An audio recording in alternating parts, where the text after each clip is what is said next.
777-718-5543 or visit morethanagame.nc.gov. Today's students are tomorrow's great thinkers and innovators. But right now, millions of kids don't have the supplies they need. Donor Shoes is a nonprofit that lets you support students and teachers in your community and beyond. Learn more at DonorsShoes.org. I'm attorney Brian Ritchie. Getting hurt in a car wreck comes with all kinds of stress and frustration. But when you call me, I'll be on top of all of it. So all you need to worry about is getting better. If you've been injured in a car wreck, I'm on top of it. Contact us at richielaw.com. WCMC-FM HD1 Holly Springs.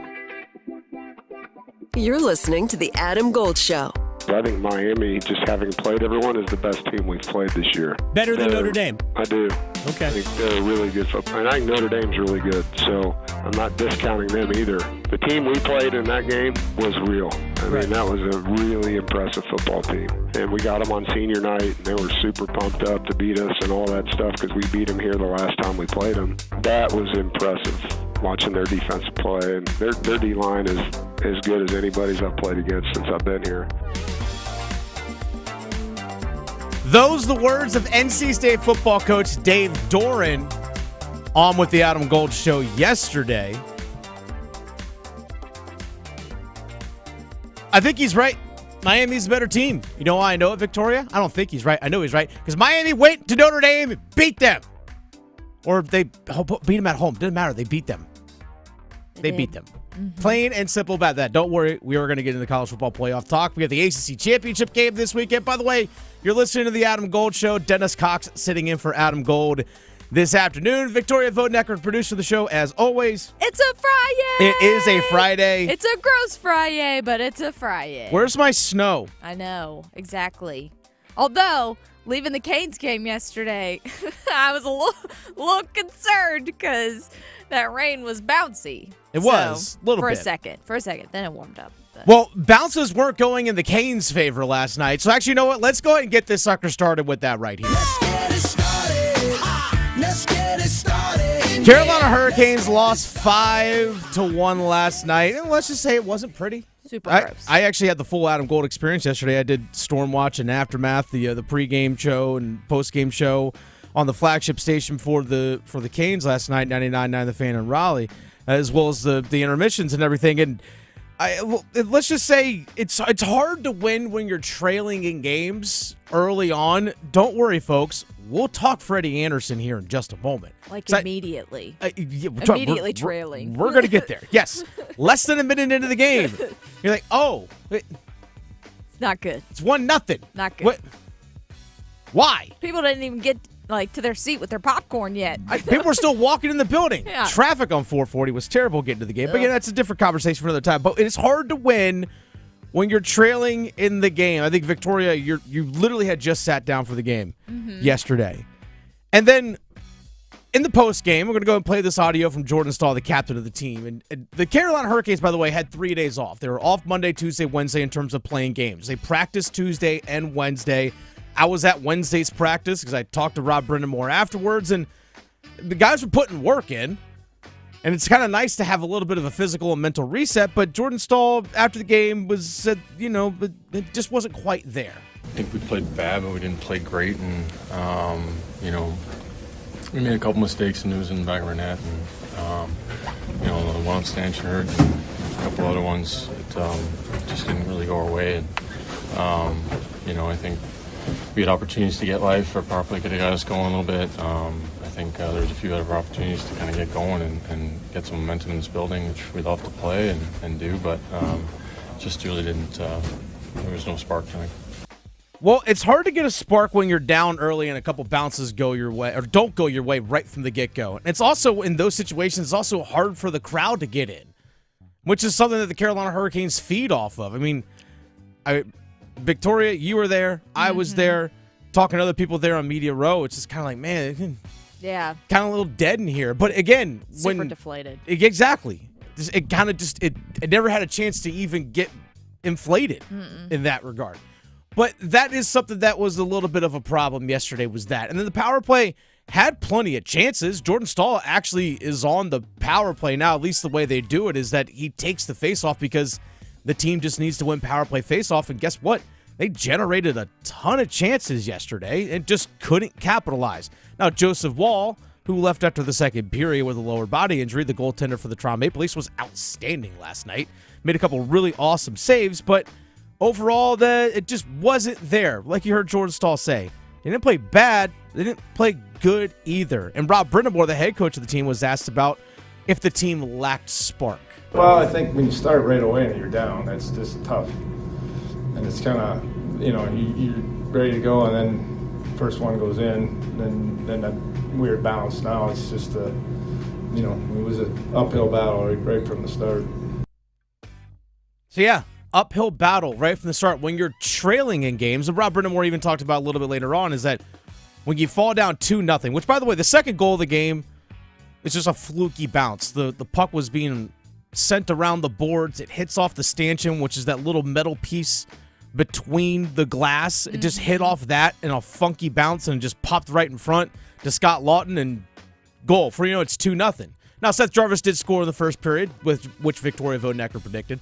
Did score in the first period to make it 2-1, and you kind of see some life. It's like, okay, like the Canes weren't playing bad, and you finally got something going, but nonetheless, it's just you were trailing behind in the game, and then there are a couple of unfortunate goals that took place in the second period before you know it's 4-1, and you just simply can't catch up, which gets into, I know, the hot button topic for a lot of people, and that's the goaltender, Frederik Andersen. And I want to hear from the head coach, Rob Brindamore, first on Freddie Andersen's performance last night. I mean, that's, tough because you don't really fault him, I don't think, on the goals. It's just there was only a handful of really good quality chances. They were able to capitalize. I mean, that's what they do. That's a great team offensively. And, I think the second one is just a tough one. There's nothing you can do about it. It's a bad bounce totally. And then now we're down 2. And then, they did a real nice job kind of hunkering in. They didn't have to open it up, and then when we kind of tried to, they capitalized. The first goal, puck's being brought down the left wing, gets centered, chip past the blocker side of Freddie Andersen, off the post, then hits off of Andersen and goes in, so you can say unlucky bounce in that regard. When I was watching the play, and I talked to Walt Ruff, Hurricanes.com reporter, who, by the way, is going to join us in studio at 2:30 today. That'll be fun. It will be. So I was talking to him about it. I said it felt like Freddie was back in his crease a little bit, which just a goalie that's not showing confidence right now. So he was back in his crease a little bit, and I guess he more or less let the puck play him as opposed to being aggressive and challenging the shot.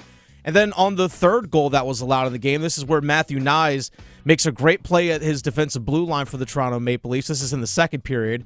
Shane Gostisbehere loses his stick in the process, and Matthew Nyes, who's listed at 6'3", 232, ends up bodying up against Sebastian Aho, who's listed at 6'1", 189, and then it was able to power through it. But the only way he can really go with that shot is to his backhand to the glove side of Andersen.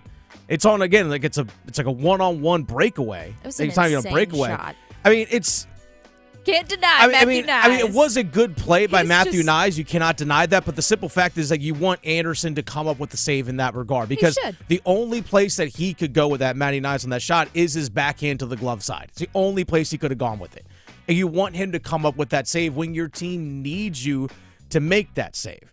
And he just hasn't been making those. Frederik Andersen, the Carolina Hurricanes now are 16-8-2.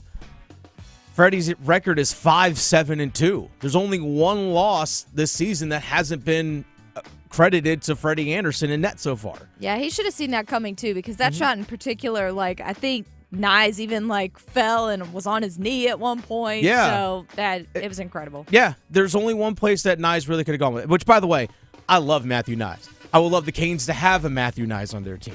But that's a different conversation for another time. Freddie Andersen, which I will say this, though. Freddie Andersen did talk to the media post-game, and I will say this. I will give a guy kudos for facing the music yesterday because he took some tough questions. And Freddie Andersen did say that he does still feel like he has his game. The way I look at it, I played worse, so I get better numbers. It's not really, it doesn't look good. Obviously, we're not getting the wins with me in that lately, but I still feel like I got my game.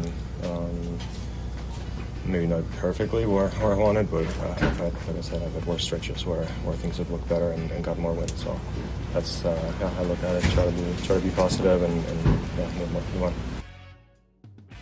All right, I know it's a little background noise and all that kind of stuff there, but again, he said, the way I look at it, I've played worse hockey and have better numbers. It doesn't look good. Obviously, we're not getting the wins with me in net lately, but I still feel like I've got my game, maybe not perfectly where I wanted, but like I said, I've had worse stretches where things have looked better and got more wins. So that's how I look at it. Try to be positive and move on. End quote. Yeah, things haven't been bouncing his way. I think this is 6 straight starts for Anderson where the Canes have come up short on a loss. I think it's 6 straight now. You're a third of the way through the season. For all intents and purposes, you're a third of the way through the season. The question going forward is, Coach Chekhov is still out there ready to potentially come back soon. He's been practicing over the last few days with the team in full. It's kind of more or less just a wait and see if he says he feels good to go. But he's 4-0-0 this season, putting up good numbers. Brandon Bussey has been playing fantastic. Got back-to-back starts over this past weekend for a reason, because he's been playing so well. There were Brandon Bussey chants yesterday during the game when Freddie Anderson was playing poorly. Like, there were Bussey chants. Like on both sides of us. Yes. One direction, there were 2 separate ones that I could hear going. Yeah. It's a real thing, and I no doubt that people at home across the state of North Carolina or wherever they might be watching were probably saying the same thing, like, hey, play that guy. Play the hot hand. Now, Brandon Bussey this season has had the highest save percentage in the high danger areas, the highest save percentage of any goaltender in the entire NHL. Of any goalie in the entire NHL. The question that you ask yourself and you wonder is, when does that number eventually come down? Because remember, this is a guy who's been a career American Hockey Leaguer, just hasn't had the chance to make it in the NHL. Maybe he can do it at the NHL level. Well, we just simply haven't seen it yet. He's 27 years old. He's older than Kochetkov. So the question is, can he do it at the NHL on a sustained level? Has he been hot to start the year? Absolutely. But the question is, when does water find its level? Or maybe this is his level. Again, that's something we just simply don't know. So there's a lot of unknowns there. But the one issue that sometimes can come, or at least I think can possibly come when you have 3 netminders, is in order for Freddie to get better, you have to play through it. But then also, if he's playing more, that's also denying net opportunities potentially for Kochetkov and Bussey. So it's an unenviable position. Maybe the Canes will say, look, if Bussey stays hot and Piotr's playing well, you just ride those 2 guys as long as you can until you have to go back to Freddie.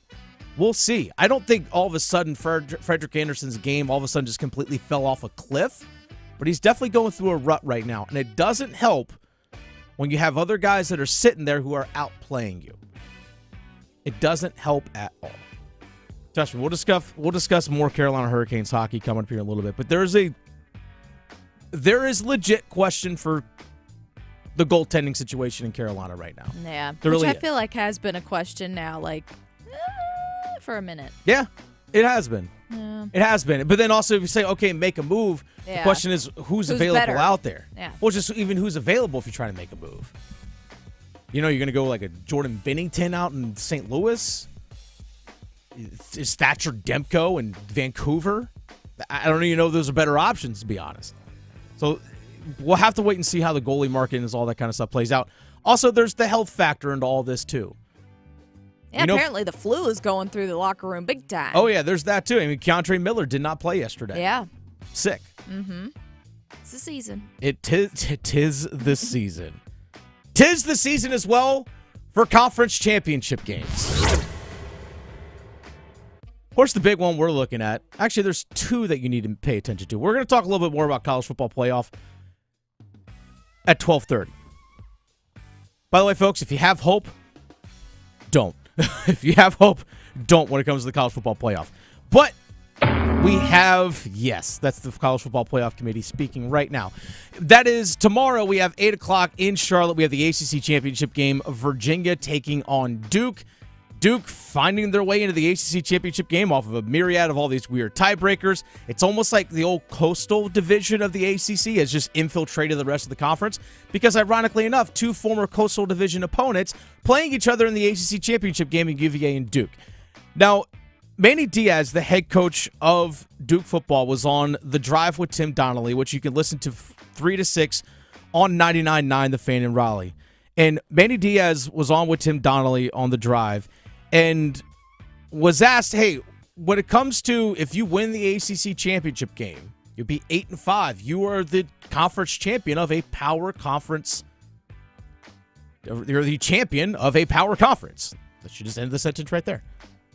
What arguments should be made about Duke and getting into the CFP? Here's Manny Diaz's answer. I mean, listen, the easiest thing is this. This will be the 10th bowl-eligible opponent we've played against this year. There's only 5 teams that have played 9 or more bowl-eligible teams, and we're doing one of those teams that are bowl-eligible ourselves.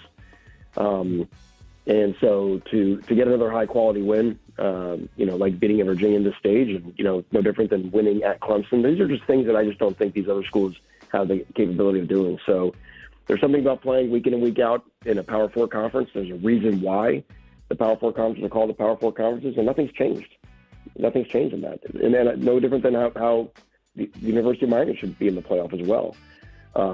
Based off of their body of work and their 2 losses to Louisville and SMU, who are as good as anybody in the country. So it's all about our league, and it's about supporting our league and not allowing people to just try to use narratives to keep us out. All right.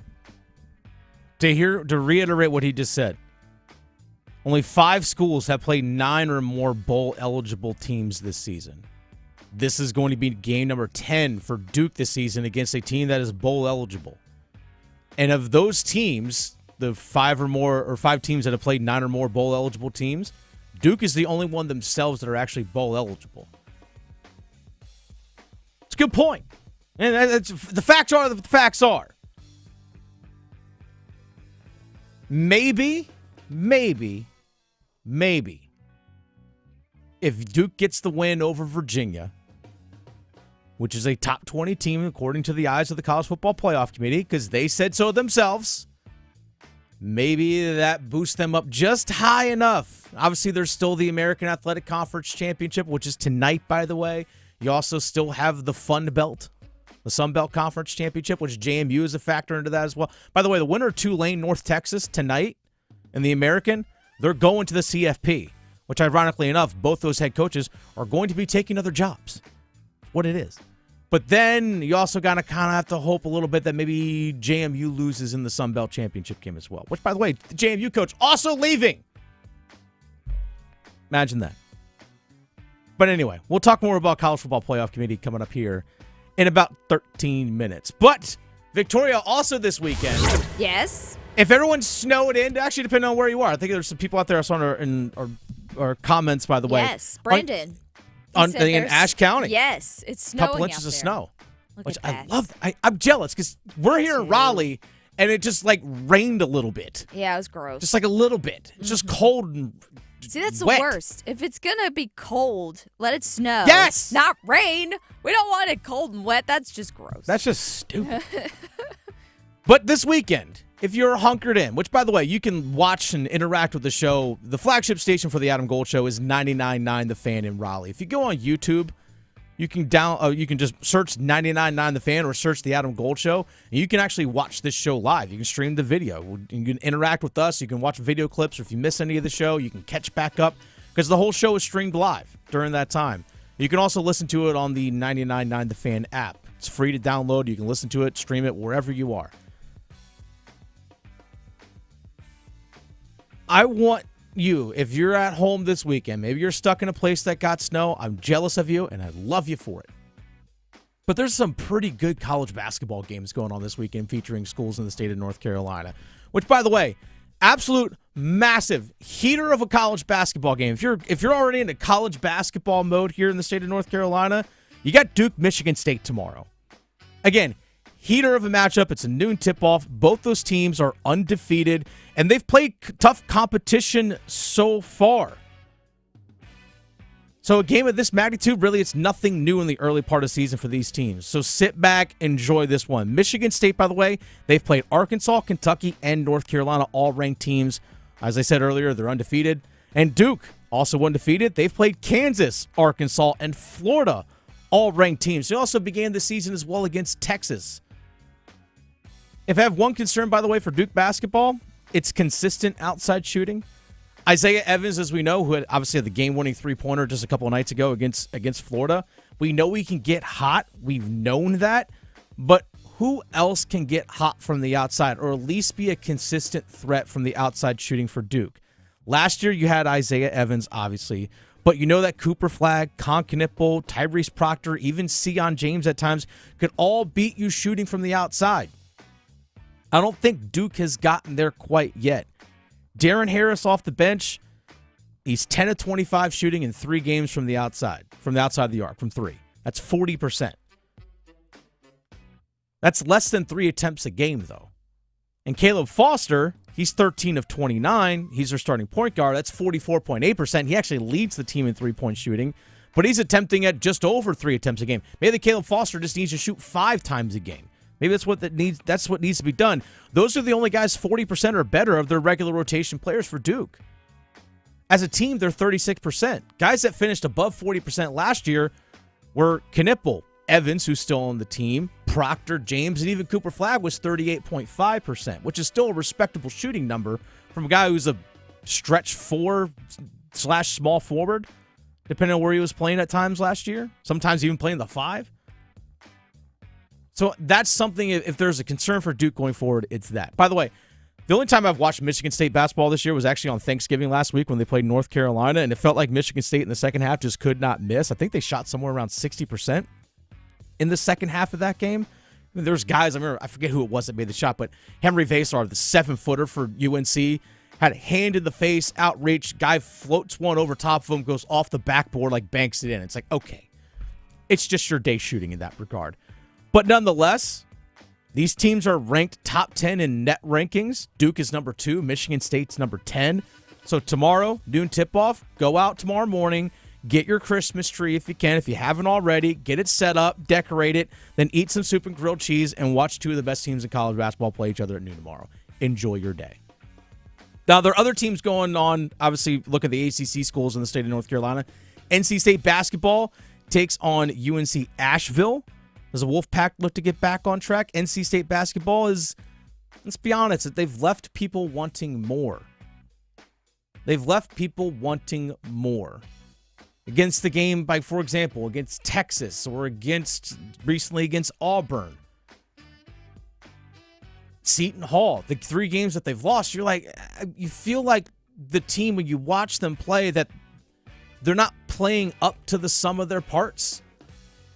Like, you see some great individual players. I think Darian Williams, there's another level for him to play at in terms of just his offensive efficiency and his production. We've seen too many games where he's 10, 11, 12, 14 points. Like, no, you're preseason ACC player of the year. You need to be an 18-point guy on a consistent basis, maybe even 20-plus. Kadir Copeland, saw him have 20-plus points at different times this season, but the question is, can they find a level of consistency for NC State under Will Wade? Wake Forest, by the way, at West Virginia. That's also tomorrow. I think it's a 6 o'clock tip-off. By the way, this already feels like a must-win game for Wake. They've had close losses to Michigan. Michigan, by the way, number 1 in the net rankings. And they've lost to Texas Tech, both ranked opponents. They've missed on massive wins, potentially, both by a point. Each of those games were 1-point losses. And those would absolutely boost their resume. But again, lost by 1 in both those games, and then they also suffered a loss to Oklahoma in the ACC SEC Challenge. So right now, Wake Forest has no quad 1 nor quad 2 wins so far. West Virginia on the road would be a quad 2 win, and Wake Forest needs to boost their resume as best as possible going into conference play. Not only does it help them, but it also helps the rest of the conference as well. And then finally, on Sunday, North Carolina, they take on Georgetown on Sunday, fresh off of their win against Kentucky on the road, which was a massive win. The one thing I want to see from UNC basketball, again, just after watching that Kentucky game, I want to see what they do in terms of figuring out point guards. Still no Seth Trimble right now. Is still recovering from the broken forearm and the surgery he had to have on it. Hopefully, by all accounts, he's supposed to be returning sometime possibly later this month or the end of this month, which would be a boost.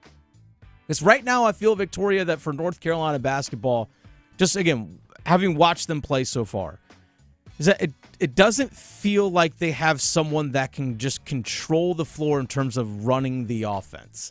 Because last year, in the last couple of years, you had Elliot Cadeau or RJ Davis that you could turn to handle the ball. Hey, control the pace of play, control the offense. We know how good Caleb Wilson is in terms of his individual talent, and he's improving day in and day out. But that dude's going to get a ton of attention. And Hubert Davis has even talked about it. Hey, he's starting to get double teams. Now, I'll give the dude credit. He had 6 assists in the game against Kentucky.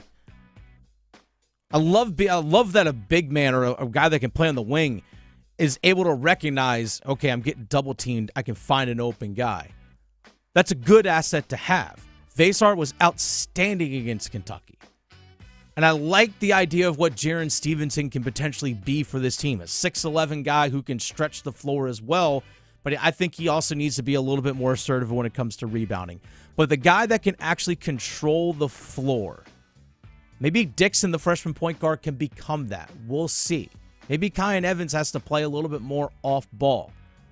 No Seth Trimble in there obviously forces Hubert Davis to try and discover that kind of stuff right now. But if I have a concern for North Carolina basketball, it's that going forward.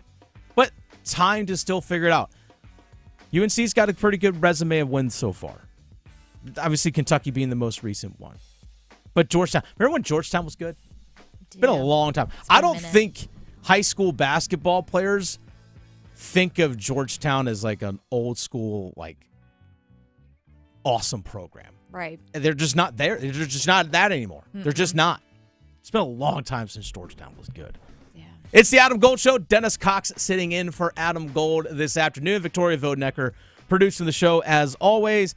It's a big weekend of college football because by the end of this weekend, we're going to know who's in and who's out of the college football playoff. And I say this to ACC fans, don't have hope for the college football playoff committee. I'll explain next.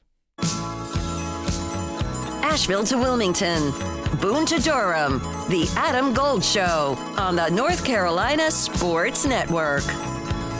We're in a different kind of sports season on 99.9 The Fan, the giving season. So, once again, we're back with our station tradition, the 10 Days of Canesmas, presented by Hardee's and Surfside Vodka. Starting December 8th, we celebrate our connection to our hometown hockey team by giving you stuff. Let's stuff your stocking this Monday as we drop the puck on the 10 Days of Canesmas. Ho, ho, ho! 'Tis the season for shopping and holiday parties, and I know exactly what you should bring so you're not empty-handed. I'm Victoria Vodenecker here for Blue Shark Vodka, which is a family-owned company here in North Carolina, and their distillery is in Wilmington. They have dedicated their business to producing the cleanest and smoothest vodka in the world. It's really just an extra bonus that the bottles are collectibles, but don't waste another dime buying bad booze. This is the shark without the bite that's sure to be the star for your next holiday cocktail. You can find more information and recipes at BlueSharkVodka.com. This is the sound of Claire, cooking dinner at home. And that's the sound of a fraud alert from Wells Fargo, flagging a charge for a pricey restaurant in Paris. Considering Claire isn't in Paris right now, that seemed odd. To the bank and to Claire. 2 taps later, Claire says nope to the charge, and Wells Fargo is on the case. However you make money work, Wells Fargo can work with that. Wells Fargo Bank, N.A., member FDIC. It's bow time. 'Tis the season for food and family, but thanks to Bojangles, you don't have to spend hours in the kitchen when loved ones come home for the holidays. Set down the spatula and put away the mixing bowls, because this holiday season, Bojangles is ready to help you celebrate with all your family favorites like Chicken Supreme, Cajun Filet Biscuits, or a big bow box of hand-breaded chicken, scratch-made biscuits, and fixins for the whole family. We'll make the food so you can focus on making memories. Head to Bojangles and gift yourself a taste of home. It's bow time. If it's ho-ho-ho time, it's Bobo Bow time. time to order a party-sized platter of that bodacious Bojangles flavor before your next holiday celebration. Choose a Bojangles Supremes platter and get 50 whole breast tenderloin fillets. Or go with a Bojangles dessert platter and get 2 dozen Bowberry biscuits, 2 dozen cinnamon twists, or 1 dozen of each. It's a platter full of Bow-liciousness. And don't forget to pick up Bojangles gift cards. Just the right gift for anyone on your list. Hurry, it's Bow time. Tim Donnelly here for Bailey's Fine Jewelry. Fox & Bailey, the watch shop located inside their Village District location, has the hottest lineup in town. Pre-owned Rolex, Omega, Blancpain, Glashütte Original, Norcane, and more. And we mention those brands for this reason. They aren't just watches. They're icons. They're Hall of Famers. Collector-level pieces with serious pedigree made to turn heads and stand the test of time. Now, clearly, you're listening to 99.9 The Fan, which means you're into sports. Fox & Bailey, they have timepieces built for it all, not just a tuxedo, flashy, but when you're diving, racing, maybe a pilot's watch if you're doing some flying. Whatever your game, they've got a watch that fits the moment and the mindset. Don't forget, with anniversaries, big milestones ahead, that Bailey's Fine Jewelry is your go-to for unforgettable gifts. Their selection of fine and designer jewelry is unmatched. Think timeless, thoughtful, and guaranteed to impress. All at Bailey's Fine Jewelry in the Fox & Bailey Watch Shop. Excuse me, garçon. I'll pick up the tab for the lady and I. Sir, this is Monopoly money. And there's more where that came from. I'm calling the cops. Don't waste your time. I have a get-out-of-jail-free card. Start playing for real money. New Monopoly scratch-offs from the North Carolina Education Lottery have real cash wins of up to $1 million. Monopoly is a trademark of Hasbro. Must be 18 to play. Approximate overall odds of winning range from 1 in 3.83 to 4.28. Problem gambling helpline 877-718-5543. Gold. Gold. Person in front of me in line had a box of wine. Oh, yeah. I feel that person. If you are buying boxed wine on a Friday, that thing is open right now. In the car. Yeah. I don't even need it to cool down. She jammed a big straw right through the top of the box in the car. Went to the gas station to get a cup of ice. Like, they don't even care. The Adam Gold Show.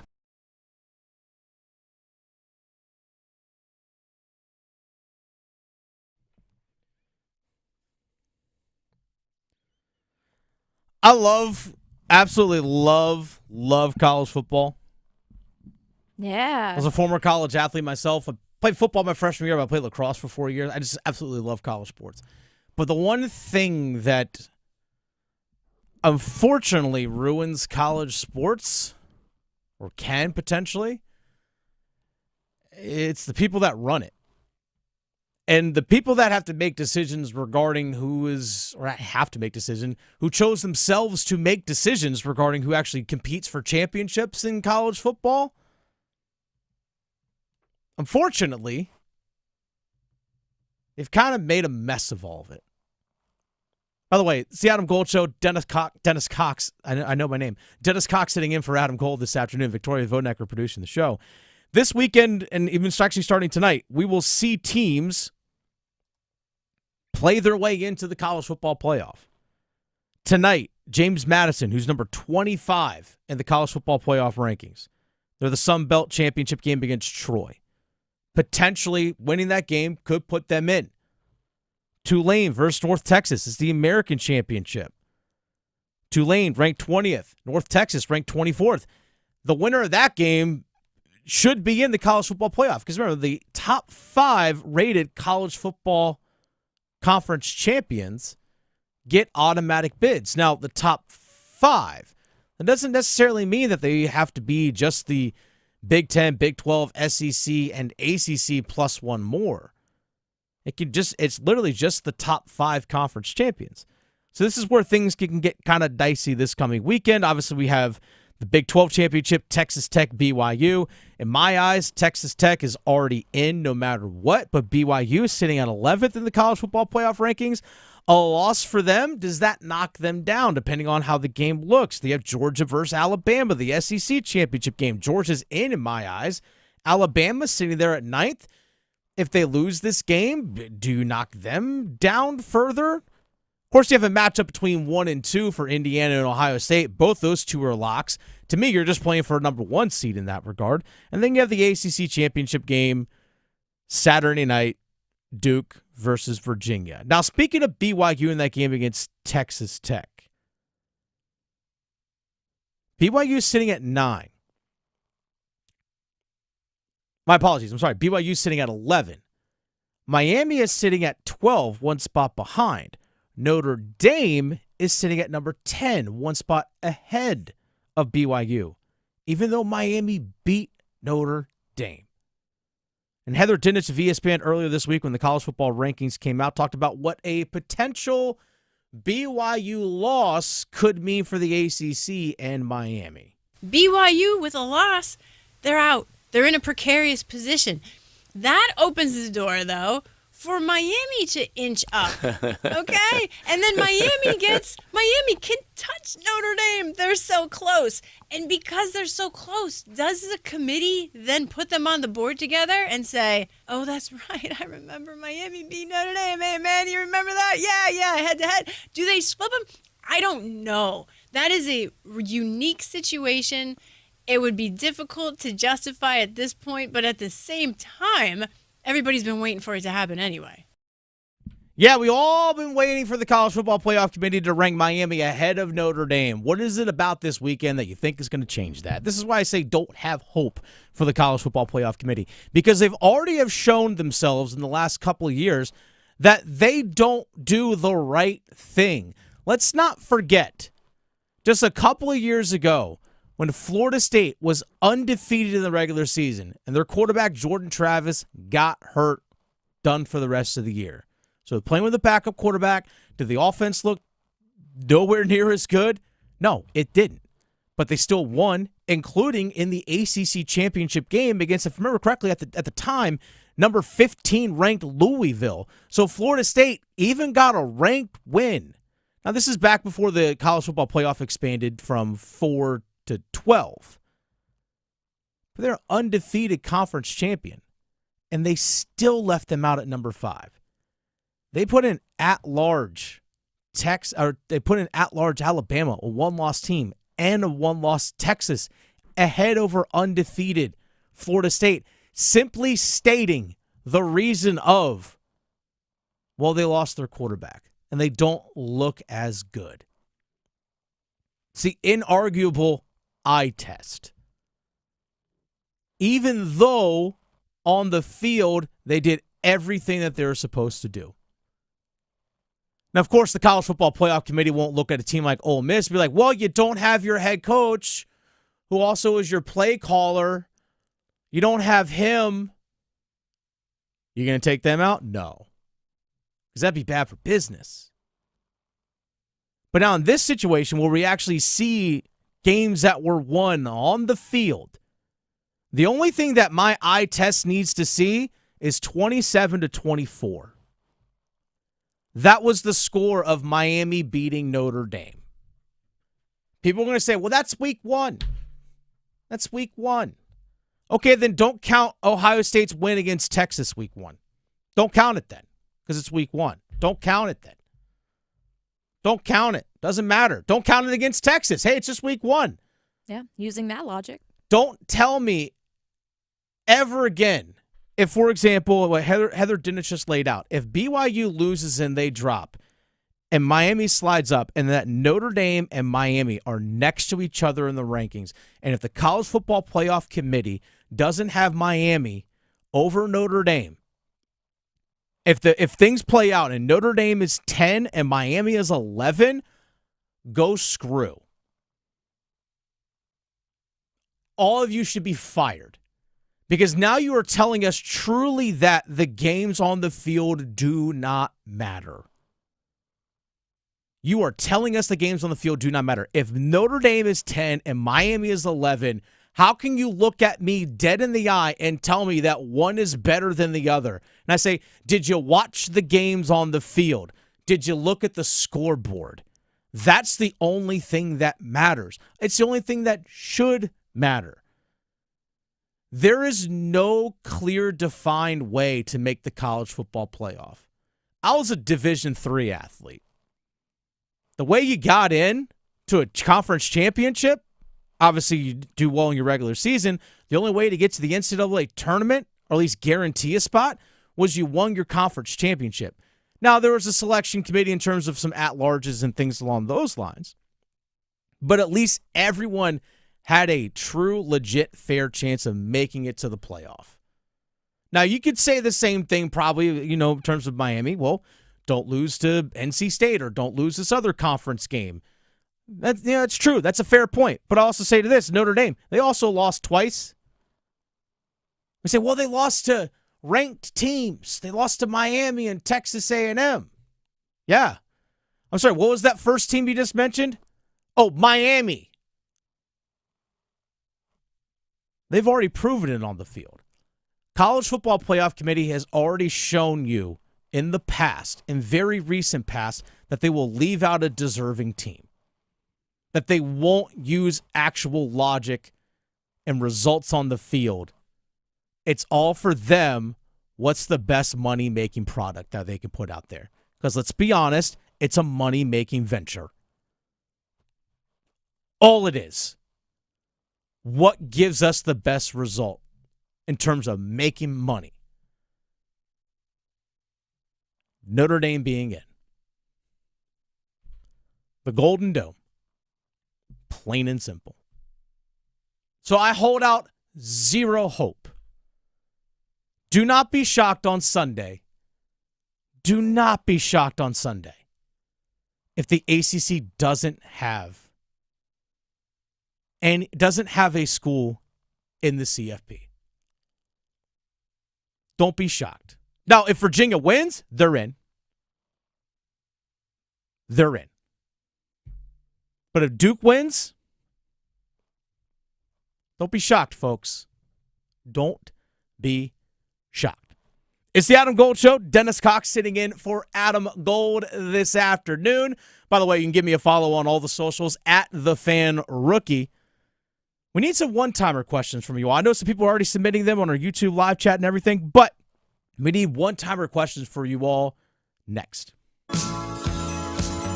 Asheville to Wilmington, Boone to Durham, the Adam Gold Show on the North Carolina Sports Network. Hey, it's Adam Gold from my friends at FanDuel, America's #1 sports book, and welcome to your weekend, almost. But let's get it started the right way with a happy hour. That's right, and FanDuel happy hours last 90 minutes. That's more than an hour. It's a happy hour and a half. And with FanDuel, you get to choose boosts, bonuses, surprises, all designed to make your weekend that much better. FanDuel.com/AGS, FanDuel.com/AGS. That's FanDuel.com/AGS. Grab your reward before the clock strikes 0. 21 and over and present in North Carolina. Opt-in required. Rewards are non-withdrawable. Restrictions apply, including bonus and token expiration, leg requirements, and maximum wager amount. See terms at sportsbook.fanduel.com. Gambling problem? Call 877-718-5543 or visit morethanagame.nc.gov.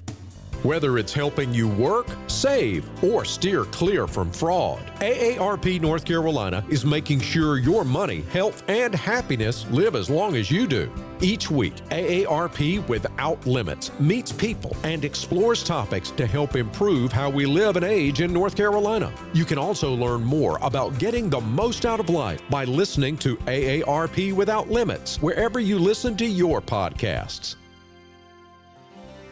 I had questions about my child's vaccines, so I got real answers from her doctor because we share the same goal, keeping her healthy and strong. Her doctor told me that keeping up with childhood vaccines, getting them at the recommended ages and sometimes together, is a proven way to protect her from serious illnesses, ones that can be prevented with vaccines. Have questions? Get real answers. Talk to your doctor. Visit vaccinesforkids.nc.gov. Paid for by NCDHHS. At North Carolina Farm Bureau Insurance, you're more than a policy, you're family. With offices in every county, we're close by when it matters most. Our local agents customize coverage to fit your life. And our award-winning claims team delivers fast, quality repairs. It's no surprise Forbes ranked us the #1 auto insurer in America. North Carolina Farm Bureau Insurance. Helping you is what we do best.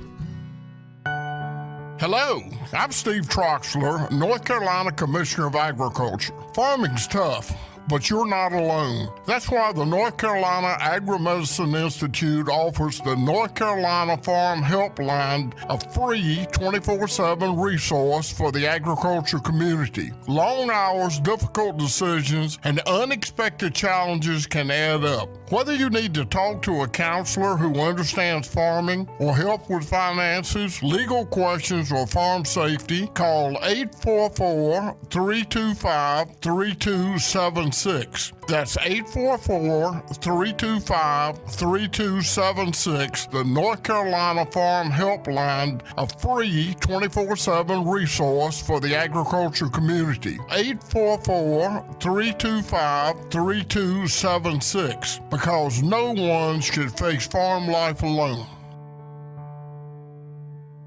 North Carolina ranks second in the nation in potential agricultural land lost by the year 2040. The NC Forever Farms program supports the preservation of family farms through permanent agricultural conservation easements and has received a record number of applications for 3 straight years. Landowners interested in preserving their working farm through the Farmland Preservation Division of the North Carolina Department of Agriculture and Consumer Services can learn more by visiting ncadfp.org.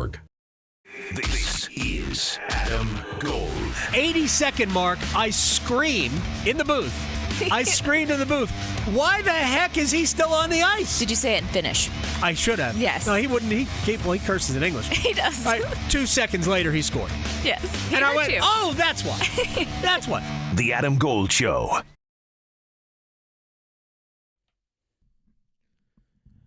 By the way, Victoria, I am under contract to legally state that the World Cup draw is happening right now. That the groups are being announced. I'm legally under contract that I have to state that.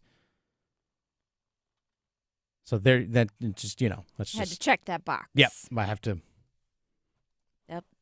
Obligation fulfilled. There it is. It's the Adam Gold Show. Dennis Cox sitting in for Adam Gold this afternoon. I think I'm also required when we do place your bets later on. I think I have to make a soccer bet. At least one. At least one. Legally required to do so. Okay. Legally required to make at least one. We get 3 of them, so. Yes. Yeah. But I am under contract. One has to I have be to that. make either a golf or soccer bet. Yeah.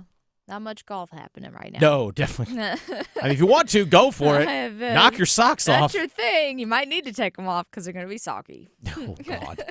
Nothing worse I than hate wet soggy. socks. I know. I hate wet socks. Playing in the snow as a child was so fun. I mean, even as an adult it is. Oh, it's but amazing. the worst part is wet socks. Cold wet socks. No, thank you. No, thank you. No, thank you at all. All right, it's that time of the show every single day, 12:45. One-timers. All right, Victoria, what are the people asking? Okay, so we've got multiple ones now. Okay. To remind people, you can ask on our YouTube stream. You can at us, at me, at Twitter, _2_ the Victoria. There's some underscores in there. You get it. But first up comes from William. He says, wants to know, has Freddie finally hit father time like Ranta a couple of years ago did? And do they roll with Piotr? Or do they get another 1A goalie? I don't know if Freddie's game completely fell off a cliff. You remember Auntie Ranta, all of a sudden it plummeted. Poor but guy. I think Ranta was showing signs of that already leading up to that point. Yeah. But in my eyes, it might be to the point, again, this all depends on health of Kochetkov too. Because let's keep this in mind, Kochetkov isn't healthy to play right now. He's practicing again today, but Rod is waiting for him to be told, hey, I feel good, I'm good to go. So Rod Brind'Amour's waiting to hear, hey, Kochetkov's available. So until then, Rod is treating it of, I only have 2 right now. I only have Bussy and I only have Anderson. That's just it right now until Kochetkov is healthy. But if all 3 guys are healthy, if Bussy continues to play at a steady level, yeah, and we've seen Kochetkov, and he's played 47 games last season for the team. He played well overall. Yeah. Now, obviously, everyone is, whether you're a goaltender or a skater, you're going to go through stretches. where things are either like white hot or things are ice cold. But if you're getting steady play from Kochetkov and Bussey, I think you have to ride it. But the only way that Anderson can play through it is to play. So that it's a delicate balance, and I do not envy Rob Brindamore at all. But in my eyes, if Kochetkov is healthy and Bussey is still playing at a quality level, ride those two guys as long as you can. Yeah. Well, you don't have to, by the way, you don't have to make a permanent decision on goaltending right now. You don't. Yeah. This is kind of a combo of a couple of people. So Melissa, I know she mentioned she is tired of the Canes digging themselves in a hole, and it's hard to believe Freddie anymore. Also, Justin put up a point that he thought maybe Freddie should go to the Wolves to maybe get himself back up to par, square things away, maybe get the rust off kind of thing. So what do you think about the whole Wolves idea? That's actually a good question about sending him down to the Chicago Wolves. Here's the thing, though, with that, is that Frederik Andersen has a no movement clause in his contract. So he can't get sent down to the minors or placed on waivers or anything along those lines without his approval. So that's kind of a little bit of a hang up with that as well. But also there is the risk of, because of that no movement clause, but let's say he does agree to go through waivers, you never know if a team out there that has an injury to goalie be like, hey, look, we'll claim Freddie and just use him for this year and he can be our number 2 just because we need a better backup goaltender or something like that. So there is a risk of that. So I understand the idea of sending him to Chicago, like, hey, go play down there, but that's something that's just not feasible. And again, as of right now, Kochetkov's not available. Even though he's practicing, he's still not available. So you can't send him you just can't send him down. So unfortunately, I understand the idea of that. Hey, go down to the minors and play through it a little bit. But just in terms of practicality, that's probably just not going to work. Yeah. Well, looking also, kind of sticking with the Canes here. So one of our listeners on the YouTubes, Boris, doesn't feel that Slavin is coming back to help the Canes with their lack of scoring. So do you feel like the Canes are in some kind of position where someone like Slavin, just his presence, couldn't help kind of turn things around? Well, I mean, Slavin being there is going to help your team. Let's not forget last night that they were playing without Jacob Slavin, but no Keandre Miller yesterday as well. Nope. If that takes one less goal off the board for the opponent, that only helps you as a team as a whole. Just because he's not helping you, quote, directly scoring doesn't mean he can't impact your offensive play, because his ability to stifle other teams on the rush and in transition and take away the other opposing team's top players, and the fact that he can move the puck up quickly to his forwards allows you to get more offensive zone time. Now, the Canes lead the NHL in terms of offensive zone time. That's just a staple of what they do, but he allows you to play your full, complete team game, because this is directly quoting Rob Brindamore from him to me about getting to their team game. It starts with your blue line, about how they transition the puck. That's really where things start. That way they can get the puck up the ice and get into their forecheck. So, yeah, Jacob Slavin, even though he might not be getting on the quote-unquote stat sheet in regards to goals and assists, he will impact your overall team game in a positive manner. Now, the Canes are in a rut scoring right now. They are. They just had one goal against the Flames, even though it was a 1-0 win. They had one goal, obviously, last night, recently in the game as well against when they played the Rangers, low scoring as well. So they've hit a snag. And I think we'll play this audio here coming up in a little bit, but a line that is struggling right now, even though they've been creating chances, just hasn't been getting any goals off it, is the line of Stankova, Ehlers, and Blake.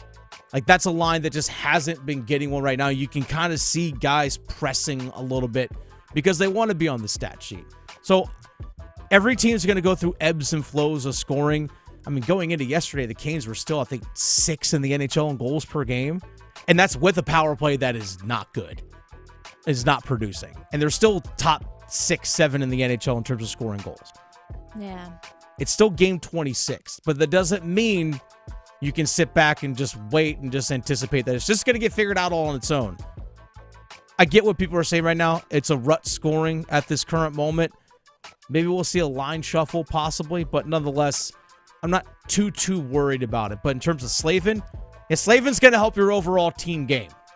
Plain and simple. Yeah. What else? We've got from Jeff. He wants to know, going to Lane Kiffin. Oh, okay. Are you surprised by Lane Kiffin's decision? No. And or do you think he handled it in an appropriate way? Terrible on both ends. No, I'm not shocked. The fact that it was announced ahead of time, well, we're going to wait till after the final regular season game, the Egg Bowl, to hear Lane Kiffin's announcement. The fact that he was even said, 2 or 3 weeks ahead of time was like, oh, you're already gone. You're already gone. I thought he handled it pretty poorly, especially in the sense of how he dragged out making his announcement the day after the Egg Bowl where they beat Mississippi State. That next day, the way it was all dragged out, this player-only meeting and all that kind of stuff, and the whole thing of apparently telling his assistant coaches, if you're not on the play with me going to LSU, you're not going to have a job with me there. Just kind of holding people hostage in that regard. No, Lane Kiffin's a stooge. Let's call it what it is. The Canes are struggling right now, and I got a vent coming up next. Delivering more hits than the Canes forecheck.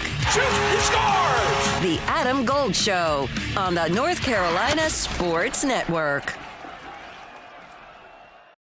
Listen every afternoon for The Drive with Tim Donnelly. I think we can officially say the 8th overall pick for the Carolina Panthers was a success. Dan Morgan knew what he was doing. Teteroa McMillan only needed one catch to change the game against the Rams, and they need to continue to work to give him more opportunities to change the game in the future. He is a difference maker. They need him to make a difference. The Drive with Tim Donnelly, 3 to 6 on 99.9 The Fan. Okay, only 10 more presents to wrap. You're almost at the finish line. But first...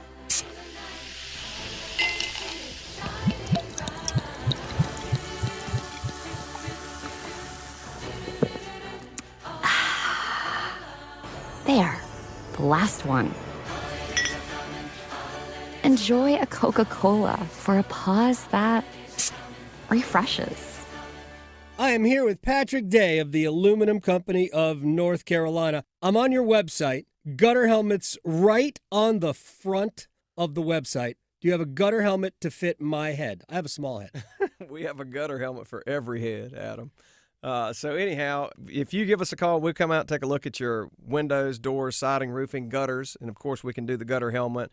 We have financing programs that are really good. So we have like 12 months with 0 payments for 12 months. You don't have to pay anything. So if you're thinking about home improvements and you're thinking you're saving up for it, just come on and see us and we'll go ahead and get you set up and get your project done, and you can pay in 12 months from now. I feel like you're speaking directly to me. If it's for the exterior of your home, there is no better place than the Aluminum Company of North Carolina.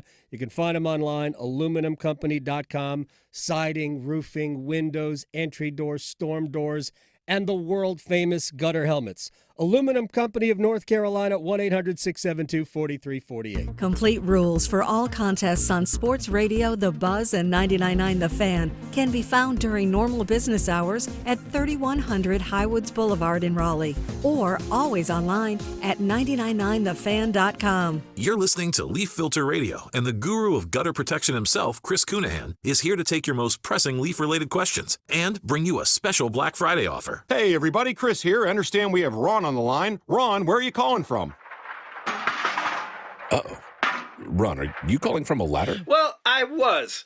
I wanted to ask Chris what I need to do to get my gutters ready to have leaf filter installed. Oh, Ron, you don't have to do anything. A Leaf Filter Trusted Pro will come out and clean out your gutters, realign and seal your gutters, and install a Leaf Filter, America's #1 gutter protection system. So I didn't need to get on this ladder? Ron, Leaf Filter Trusted Pros are in your neighborhood and ready to help. Just visit leaffilter.com/deal to schedule your free gutter inspection and get up to 30% off. Thank goodness.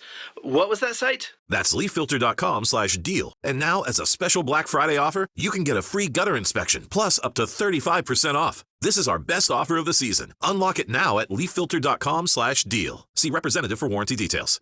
This Christmas, gift deeply. At Bailey's, we know jewelry is more than just something sparkly. Each piece carries meaning, emotion, and love. Discover the largest selection of designer jewelry, diamonds, luxury timepieces, and gifts for everyone special on your list. Give a gift that says everything words cannot. Beautifully wrapped in our iconic Bailey box. Visit Bailey's Fine Jewelry in Raleigh, Cary, Rocky Mount, Greenville, and Charlotte, or at baileybox.com, because every woman wants a Bailey box under the tree. I'm attorney Brian Ritchie. Big truck accidents can cause life-changing injuries, and life-changing injuries deserve life-changing money. I know big truck wrecks, and I know how to fight those big insurance companies. If you've been hurt by a big truck, contact us at ritchielaw.com. I'm on top of it. Broadcasting live from the Lenovo Studios. WCMC HD1 Holly Springs. 99.9 The Fan. The Triangle Sports Leader. From the eye test, you may like Notre Dame a little bit better, and you may say they're more consistent. But this is the great thing about it. We don't have to think about this. We can go back and watch the tape Notre Dame and Miami played, and regardless of when it was, remember, this is a resume, not a beauty pageant like the right here and right now. And so the fact that Miami beat Notre Dame on the field, I saw that with my own two eyes. I think the committee, or at least I hope they do the right thing if this situation happened. Yes, the college football playoff. Much of that is actually, or at least part of that's going to be impacted tonight. There are actually a couple games regarding college football this evening, including we have the American Athletic Championship. I'm sorry, the American Championships, not the American Athletic Conference anymore, it's just the American. We have the American Championship game tonight, number 22 Lane taking on number 24 North Texas. By the way, that is a playoff game in and of itself already. The winner of that's going to be in the college football playoff, plain and simple. Yes. Plain and simple. James Madison, the Sun Belt Championship game, they're taking on Troy. That game does have some ramifications. We're going to talk a little bit college football playoff coming up a little bit later on in this program. By the way, you are listening to the Adam Gold Show. Dennis Cox in for Adam Gold this afternoon. Victoria Vodecker producing the show. Adam, I think, is avoiding all the cold, wet, rainy weather and all that kind of stuff right now. Which, by the way, if you're enjoying snow right now in our listening area, wherever you're listening, by the way, you can listen on obviously wherever you're listening on your local station. You can listen on YouTube. You can watch the show. 99.9 The Fan in Raleigh is the flagship station for the Adam Gold Show. Just search 99.9 The Fan on YouTube or the Adam Gold Show, and you can subscribe to the channel right there. You can listen to us and watch it. You can interact with us there. Also, if you want to listen to this program wherever you go, you can check out the Best of the Adam Gold Show podcast, wherever you discover your favorite podcast. Also see clips from the show on YouTube or on your phone, a little simple thing called the 99.9 The Fan app. Again, 99.9 The Fan in Raleigh is the flagship station for this program, and it's pretty simple. It's on the Apple App Store on your iPhone or Google Play Store. Literally just click on the app, just download it, and you can actually... Looks like that behind you. Yeah, exactly. For those watching on YouTube, you can see it as well. See, we got all of it for you, but you can actually just click listen live right there. And also podcasts and video clips are available right there as well. So trust me, you can always find the show no matter where you are. So if you're enjoying some snow this weekend, enjoy some football. One of the things I associate snow with is ice hockey. And let's actually do a take two on this, Victoria. So I have some thoughts on the Carolina Hurricanes last night. I actually, believe it or not, I'm having the full Adam Gold experience right now because I not only am hosting this show today, I also did the pregame, intermission, and postgame for the Canes game yesterday, sitting in for Adam Gold. And what I saw last night was unfortunately something that has been a problem for a little bit of a stretch now for the Canes. Giving up goals right off the get-go. Not a good idea. With Freddie Anderson in it. Yeah. A lot of these first, second shot of the game, puck finds the back of the net situation, it's not been good. Not been good for the Canes. And unfortunately, just 52, 53 seconds into yesterday's game, it's 1-0 Toronto. 1-0 Toronto. Now, goaltenders aren't going to stop everything. They're just simply goals that you simply can't prevent. Like yesterday, for example. It was 3-1. It's a 3-on-2 rush for the Leafs. Max Domi to Austin Matthews. Goalie has to go side to side. Sean Walker, the defenseman, doesn't. His responsibility in that situation is to take away the pass. He doesn't do it. Puck's in the back of the net. I don't put that on a goaltender. Or the second goal yesterday, for example. Hard wraparound by the Toronto Maple Leafs. Puck goes behind the net of Anderson, high off the glass, hits the stanchion, which is that little piece that connects between the different panes of glass. Takes a funky bounce right off that, pops right in front of the net. Before you know it, puck's in the back of the net. I can't blame a goaltender on that regard. But that doesn't mean a goaltender doesn't or shouldn't stop the ones that you're supposed to stop. Or at least give you a better chance at it, including that first goal yesterday. And Victoria, let's actually go and pull up the clip of Rob Brindamore talking about the struggles of Frederik Andersen and how he doesn't put all the goals on Freddie Andersen yesterday. I mean, that's, tough because you don't really fault them, I don't think, on the goals. It's just there was only a handful of really good quality chances. They were able to capitalize. I mean, that's what they do. That's a great team offensively. And, I think the second one is just a tough one. There's nothing you can do about it. It's a bad bounce totally. And then now we're down 2. And then, they did a real nice job kind of hunkering in. They didn't have to open it up. And then when we kind of tried to, they capitalized. And that's kind of the problem, at least it's been with Freddie Andersen in net. By the way, the Canes are 16-8-2 on the season now. One of the best records still in the NHL. I'll get into that in a second. But Freddie Andersen's record is 5-7-2. So he's accounted for all but one loss this season for the Canes. All but one. So yeah, it's easy to look and go, well, if he was playing at the level of the other goaltenders, or at least close, imagine where this team could be. And I think that's the thing that's concerning going forward for the Canes, is that do they have the goaltending when it comes April, May, and June? This team's making the playoffs, folks. Let's not act like some of the recent scoring struggles or the goaltending play of the goaltending play of Freddie Andersen, like this team all of a sudden is just like the worst team in the NHL. Unfortunately, I think football reaction mindset has unfortunately crept into other sports. You're playing 82. Like 5 hockey games is the equivalent of one NFL game. So let's simmer down. Let's cool down. It's okay. It's not. I'm not saying it's excusable. This is one of the reasons why I like to look at what are your trends over the last 5-10 games in hockey, because I think that's more of a tell of what you really are as opposed to just one. Because let's be honest, there's been a lack of scoring over the last couple weeks for the Carolina Hurricanes as a whole. And a part of that is also due to the power play still trying to figure things out. And Rob Brindamore actually talked yesterday about, the power play just not getting, they're not scoring. I mean, it's one game. Actually, power play was actually good. We get on every entry. We had some good looks. We just, we whiffed on, we literally on the grade A chances, we whiffed on them. And so, we got to capitalize on our chances. That's really the story tonight for me. Yeah. They whiffed on those chances. And they had some really good looks. They genuinely did.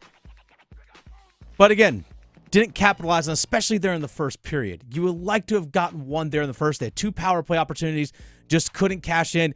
Because guess what? You cash in on one of those opportunities in the first period, you're 2-2 going into the locker room. You're 2-2 going into the locker room. And then you're like, hey guys, we're playing better.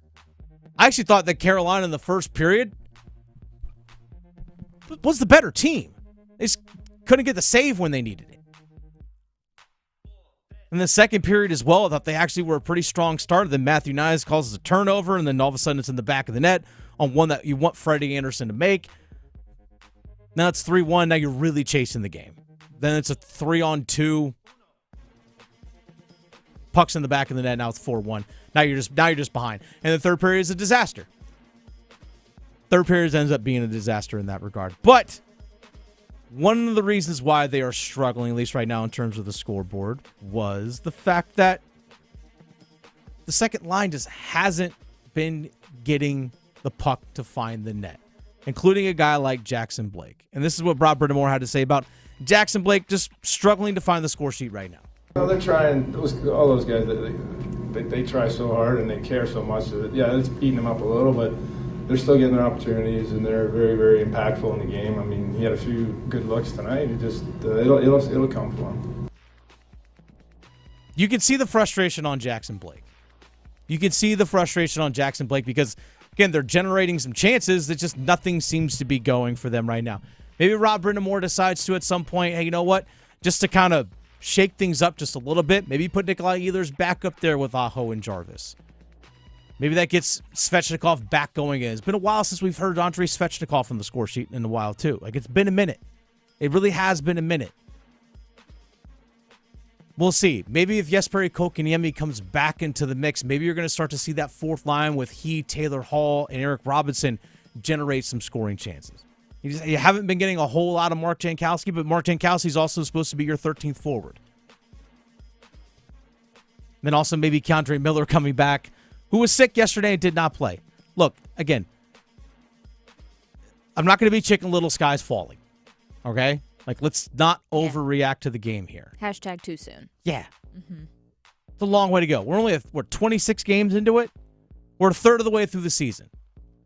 By the way, coming up here in about an hour and 20 minutes, WaltRuffHurricanes.com. We're going to do our roundtable. WaltRuffHurricanes.com reporter is going to be sitting right here next to me. And also Paul Eihander, the host of Next Up on 99.9 The Fan in Raleigh, who was also up in the press box watching the game last night. We're going to talk Canes hockey. We're going to talk all that stuff coming up here in about an hour and 20 minutes. So make sure you stay locked in on that, folks.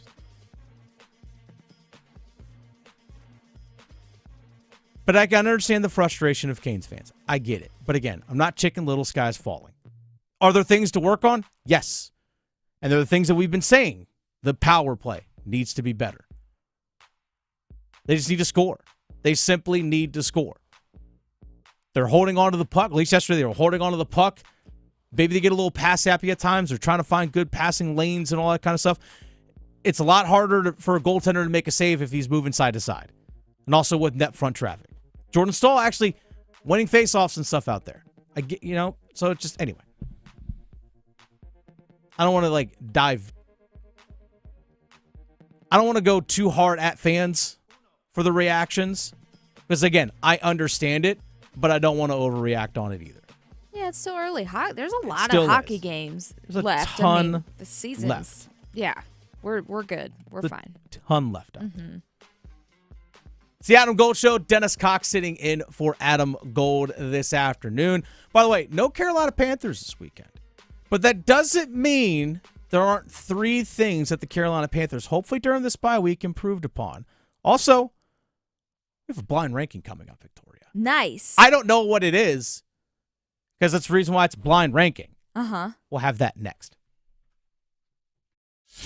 Because your fantasy football team needs all the help it can get, the Adam Gold Show on the North Carolina Sports Network.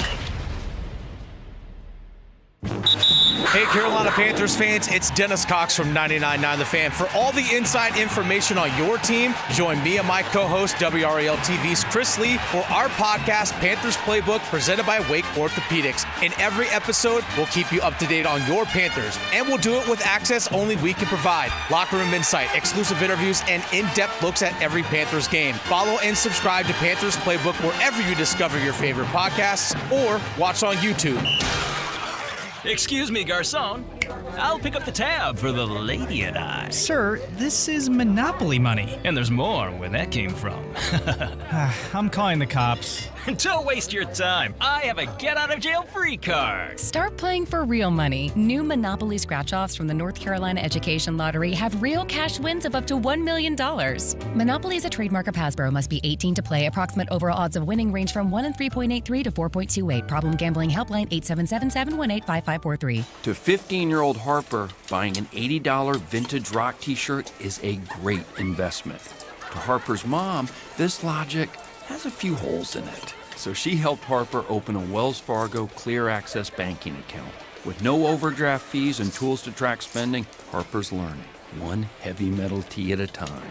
However you make money work, Wells Fargo can work with that. Terms apply. Visit wellsfargo.com/deposit disclosures for fees and details. It's bow time. 'Tis the season for food and family, but thanks to Bojangles, you don't have to spend hours in the kitchen when loved ones come home for the holidays. Set down the spatula and put away the mixing bowls, because this holiday season, Bojangles is ready to help you celebrate with all your family favorites like Chicken Supreme, Cajun Filet biscuits, or a big bow box of hand-breaded chicken, scratch-made biscuits, and fixins for the whole family. We'll make the food so you can focus on making memories. Head to Bojangles and gift yourself a taste of home. It's Bo time. If it's ho-ho-ho time, it's Bo time. Time to order a party-sized platter of that bodacious Bojangles flavor before your next holiday celebration. Choose a Bojangles Supremes platter and get 50 whole breast tenderloin fillets. Or go with a Bojangles dessert platter and get 2 dozen Bo-Berry biscuits, 2 dozen cinnamon twists, or 1 dozen of each. It's a platter full of Bo-liciousness. And don't forget to pick up Bojangles gift cards. Just the right gift for anyone on your list. Hurry, it's Bo time. This hour of the Triangle Sports Leader is powered by Ritchie Law Firm, injury lawyers. Ritchie Law is on top of it. Go to ritchielaw.com. That's ritchielaw.com. This is the story of the one. As an HVAC technician, he and his digital multimeter are in high demand. So when a noisy office HVAC turns out to be a failing blower motor, he doesn't break a sweat. With Grainger's easy-to-use website and product information, he selects the product he needs to keep everything humming right along. Call 1-800-GRAINGER, click Grainger.com, or just stop by. Grainger, for the ones who get it done. I was stuck in a state of panic and endless rituals, so I made the call. Mental health care works when you make the call. Visit mentalhealthcareworks.org. A message from the American Psychiatric Association Foundation. It's time for Cyber Monday, Dell Technologies' biggest sale of the year. Enjoy the lowest prices of the year on select PCs like the Dell 16 Plus featuring Intel Core Ultra processors. And with built-in advanced features, it's the PC that helps you do more faster. Plus, earn Dell rewards and enjoy many other benefits like free shipping, price match guarantee, and expert support. They also have huge deals on accessories that pair perfectly with your Dell PC and make perfect gifts for everyone on your list. Shop now at Dell.com/deals. One Adam. Gold. One Adam. Gold. Is he married to a person or just himself?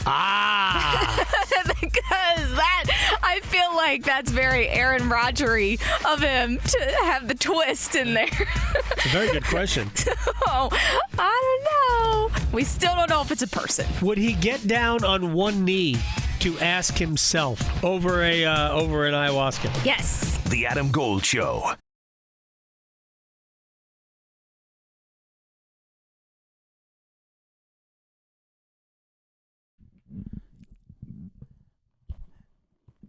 If you have snow wherever you're listening, just know that I'm jealous of you right now. 100% jealous. Me too. I know, because I know especially people that might be living up there in like right there on the Virginia, North Carolina border. They got some snow, at least the southern part of Virginia. My parents, by the way, I grew up in the Charlottesville area. By the way, Dennis Cox sitting in for Adam Gold this afternoon. Victoria Vodnecker producing the show. I grew up in the Charlottesville area. And my mom was sending pictures this morning of snow, and she's like, it's still coming down. I was like, I'm so jealous. Thanks, Mom. So jealous. Because I love when it snows. Me too. Absolutely love when it snows. My boy Biff does too. And maybe, my fiance and I, our dog, it's her dog, I was brought into the relationship in that regard. But he hates any sort of precipitation. Oh, hates yeah, it. not a fan.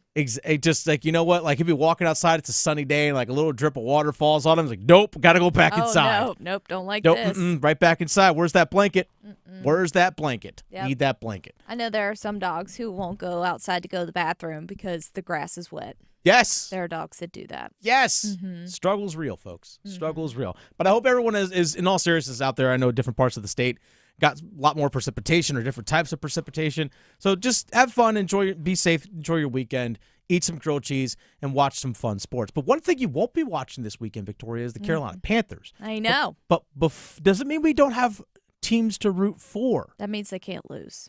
So that's good. They didn't win the bye week, but they ain't losing it either. Right. It's been a while since they've had back-to-back wins. I know. It's been a while since they've had back-to-back wins. We can won't have a rest win easy this with week. this one. Maybe that's the mental gymnastics we have to say, hey, guys, We need a string start. We got to get back on the winning ways. We didn't win this Sunday. Yep. We got to get back on the winning ways. Yes. Sorry, I coming up here in about 10 minutes or so. I have 3 things I hope that the Carolina Panthers improved upon during the bye week. But this time, Victoria, we need to do a little blind ranking. We had some fun on a Friday. We need to do a little bit of a blind ranking. So I don't even know the topic that Victoria is going to give me. I have to rank 5 things based on this topic. And by the way, it's a blind ranking. Yes. So I have to slot them in 1 through 5. Once that position is taken, I cannot use that spot again. Victoria, what are we blind ranking today? Okay, so today we are blind ranking NFL teams that are most likely to make it into the playoffs. Okay, blind ranking NFL teams most likely to make it into the playoffs. Okay, all right, perfect. I don't know the 5 teams you're going to give me, so let's go. All right, first up, Steelers. 5.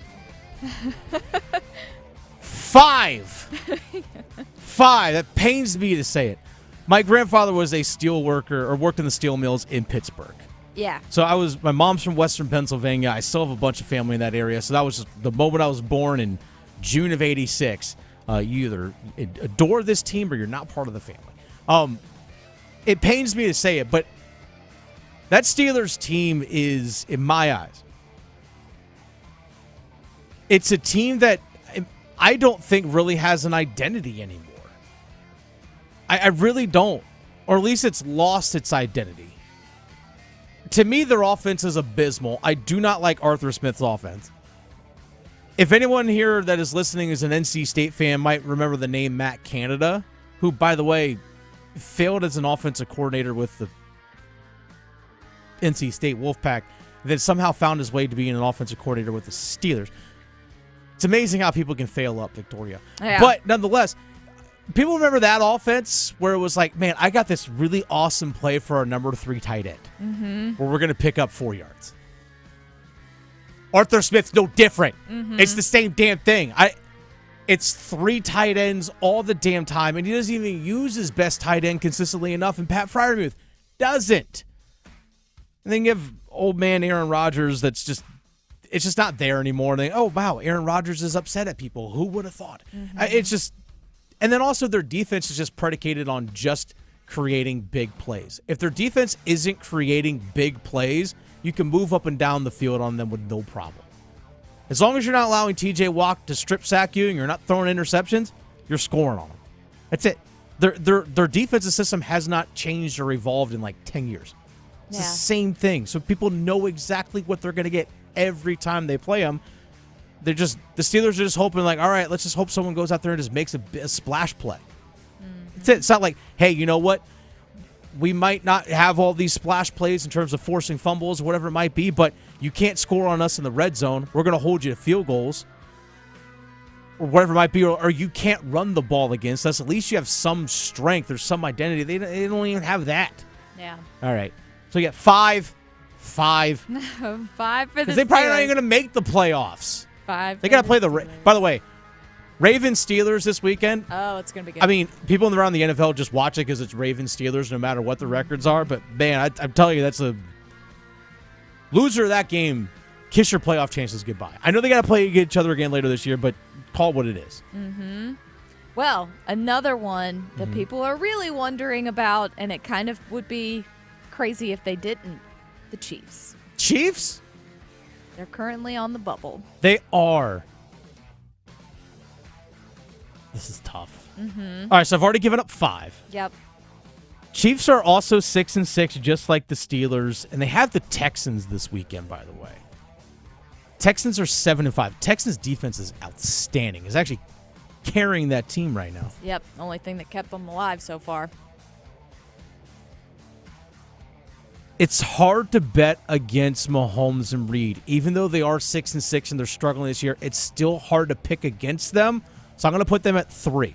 Okay. I'm going to put them at 3. All right, so the Steelers 5, the Chiefs at 3, which leaves 1, 2, and 4 open. All right, another team on the bubble, the Lions.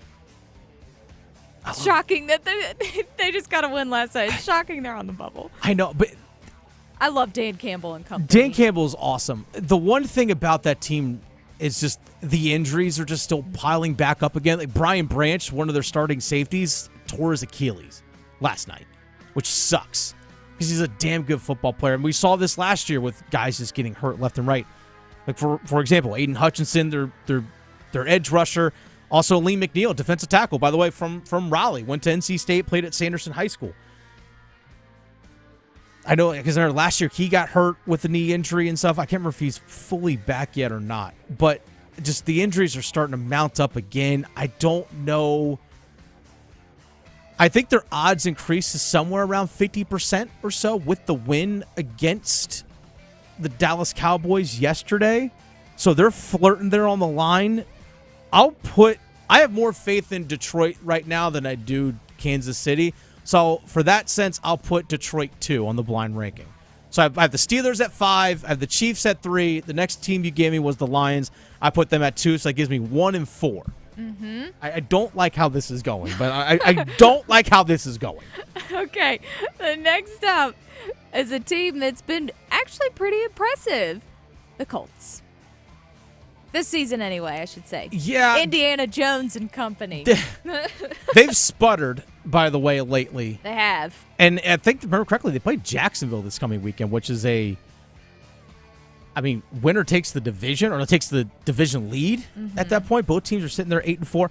I feel pretty good about the Colts as a whole, just simply based off the rest of the way the AFC is looking right now. But Houston, the way they're creeping up and things like that, it's not good. Mm-hmm. By the way, Daniel Jones has been playing with a fracture in his fibula in his left leg. It's crazy.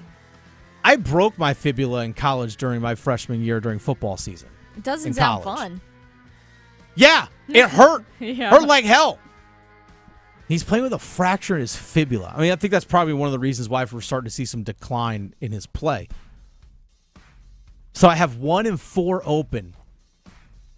I'll put them at 1 because right now they're in it. And I'm more confident of them making the playoffs than any of the other teams that you've listed so far, simply for the fact that they're in it. They went against the Jacksonville Jaguars this weekend. You're right back there at the top of your division lead, and you're a 3 seed, and it helps with you in the wild card chase as well. So I'll put the Colts at 1. Okay. Okay, so you gave me the Steelers. I put them at 5. You gave me the Chiefs. I put them at 3. You gave me the Lions. I put them at 2. You gave me the Colts. I put them at 1. So on the blind ranking of NFL teams of potentially making the playoffs, the only slot open is number 4, and that goes to? That goes to Josh Allen and company Oh, with the Bills. come on! I know. Come on! I know. These are all teams that are like, why are they in such dismay this season? But yeah, hey, you would have told me like a month ago that the Bills are even iffy, just in the hunt. I'd be like, what? Yeah. You're killing me here, Victoria. But You are killing me. I was going to put the Panthers in that before I came up with the final 5, but I thought, you know what? I don't want to put that bad juju on my Panthers. No, don't want to do that. I'd be called a hater, Victoria. Even when I wouldn't be intentionally trying to do it, I'd be called a hater. I know. It's like, I don't even want to do that. By the way, the Bills are at home against the Bengals this weekend, but Joe Burrow is back playing. I don't Big know time. if Jamar Chase, because he's had a concussion recently, I don't know if Jamar Chase is playing this weekend or not. I don't know the injury report off the top of my head. But yeah. So the final, again, this is a blind ranking of NFL teams that potentially are in the playoff hunt or are in the playoff hunt. The blind ranking now officially comes out to as number 1, the Colts. Yep. Number 2, the Lions. Number 3, the Chiefs. Number 4, the Bills. Then number 5, the Steelers. Yes. That's where things landed. Gross. That's where we're at. Gross. By the way, there actually are big games in the NFL this weekend. Yeah. The Colts versus the Jags. That's games in Jacksonville. Winner of that game takes the division lead. They're both 8-4. Winner of that is in the AFC South lead. Plain and simple. In the AFC North, Steelers are at the Ravens. Winner of that team, I said it a moment ago. The winner of that game, in my eyes, feels like they're just going to win the division. Straight up. Neither of those teams are going to make a wild card. They're not good enough. There just aren't enough games left. Texans, Chiefs. In my eyes, that's almost like an elimination game in and of itself. If the Texans win that game, The Chiefs fall to 6-7. I don't see them with losses to Houston and to Buffalo to hunt down a wild card spot, especially when those teams have the head-to-head tiebreaker against you. But a Texans win puts them at 8-5, and now you're only one game back of whomever. Well, actually, you're only one game back of the Colts and Jaguars right now for the AFC South lead. So a win by the Texans goes a long, long way to boost them. But in my eyes as well, is that if they lose that game, you drop to 7-6, and the Chiefs would also be 7-6. And you have that head-to-head tiebreaker loss to Kansas City, it really, really pushes you, in my eyes, pretty far down. But also, games this weekend, Victoria. There's one team we have to root for. There's one team that we definitely have to root for. In the NFL. In the NFL this weekend. Okay. It's not the Panthers. It's actually, it's kind of two teams, Victoria. The Saints. The Saints Mm-hmm. and the Falcons. Mm-hmm. That's gross. Yep. It's gross to say. I never want to do that. By the way, before we get into this, you're listening to The Adam Gold Show. Dennis Cox sitting in for Adam Gold. Victoria Vonecker producing the program. As we look at the NFL weekend, and we see that the Carolina Panthers are at 7-6, a half game back of the NFC South lead. Bucks are 7-5. Bucks at home against the New Orleans Saints. Saints, 8.5-point underdogs on the road in Tampa Bay. But a win by the Saints puts the Bucks right there at 7-6. Both teams sitting there at 7-6. The Panthers would be tied for the NFC South lead if the Saints can pull off the win. Now, a Saints loss this weekend doesn't, in my eyes, it doesn't kill the chances, but it didn't hurt. In my eyes, the Panthers are still going to have to beat the Saints and beat the Bucks twice to get in. In my eyes, that's how I view it. Because if you win those 3 divisional games, you finish the year at minimum 9-8, assuming, let's say, you lose to the Seattle Seahawks in the process. But you only will have one divisional loss. And you would have the head-to-head tiebreaker against the Bucks. So if you beat the Bucks twice, the Bucks can finish with no more than, trying to do the math here off the top of my head. The Panthers would be at 10-7. The Bucks would also would have at most 10 wins as well. If the Panthers beat the Saints and beat the Bucks twice to close out the year. Panthers would have 10 wins. The Bucks can have no higher than 10 wins themselves. And the Panthers, having beaten the Bucks twice, gives them the tiebreaker. You win the division. Carolina Panthers, you're hosting a playoff game at Bank of America Stadium. Plain and simple. That is your number one direct path to the playoffs. But, Victoria, there is a chance that this team could maybe even sneak into a wild card. Yeah. Now, a loss against the San Francisco 49ers doesn't help your cause. Because, again, you lose that head-to-head tiebreaker. Now, the Carolina Panthers do, in a couple of weeks, have to play the Seattle Seahawks. The Seahawks are on the road at the Atlanta Falcons. Seahawks are 9-3. A loss by the Seahawks helps the Panthers in the sense of maybe they beat the Saints and they split with the Bucks, but then you also get a win over the Seahawks. Now that puts you in a case where you're at 10 wins. Maybe the Seahawks only win one more game down the stretch, and they're also at 10 wins. Now you have a head-to-head tiebreaker. Do I think that's going to happen in terms of the Seahawks only winning one more game the rest of the season? I don't think so. I still think they get to 11.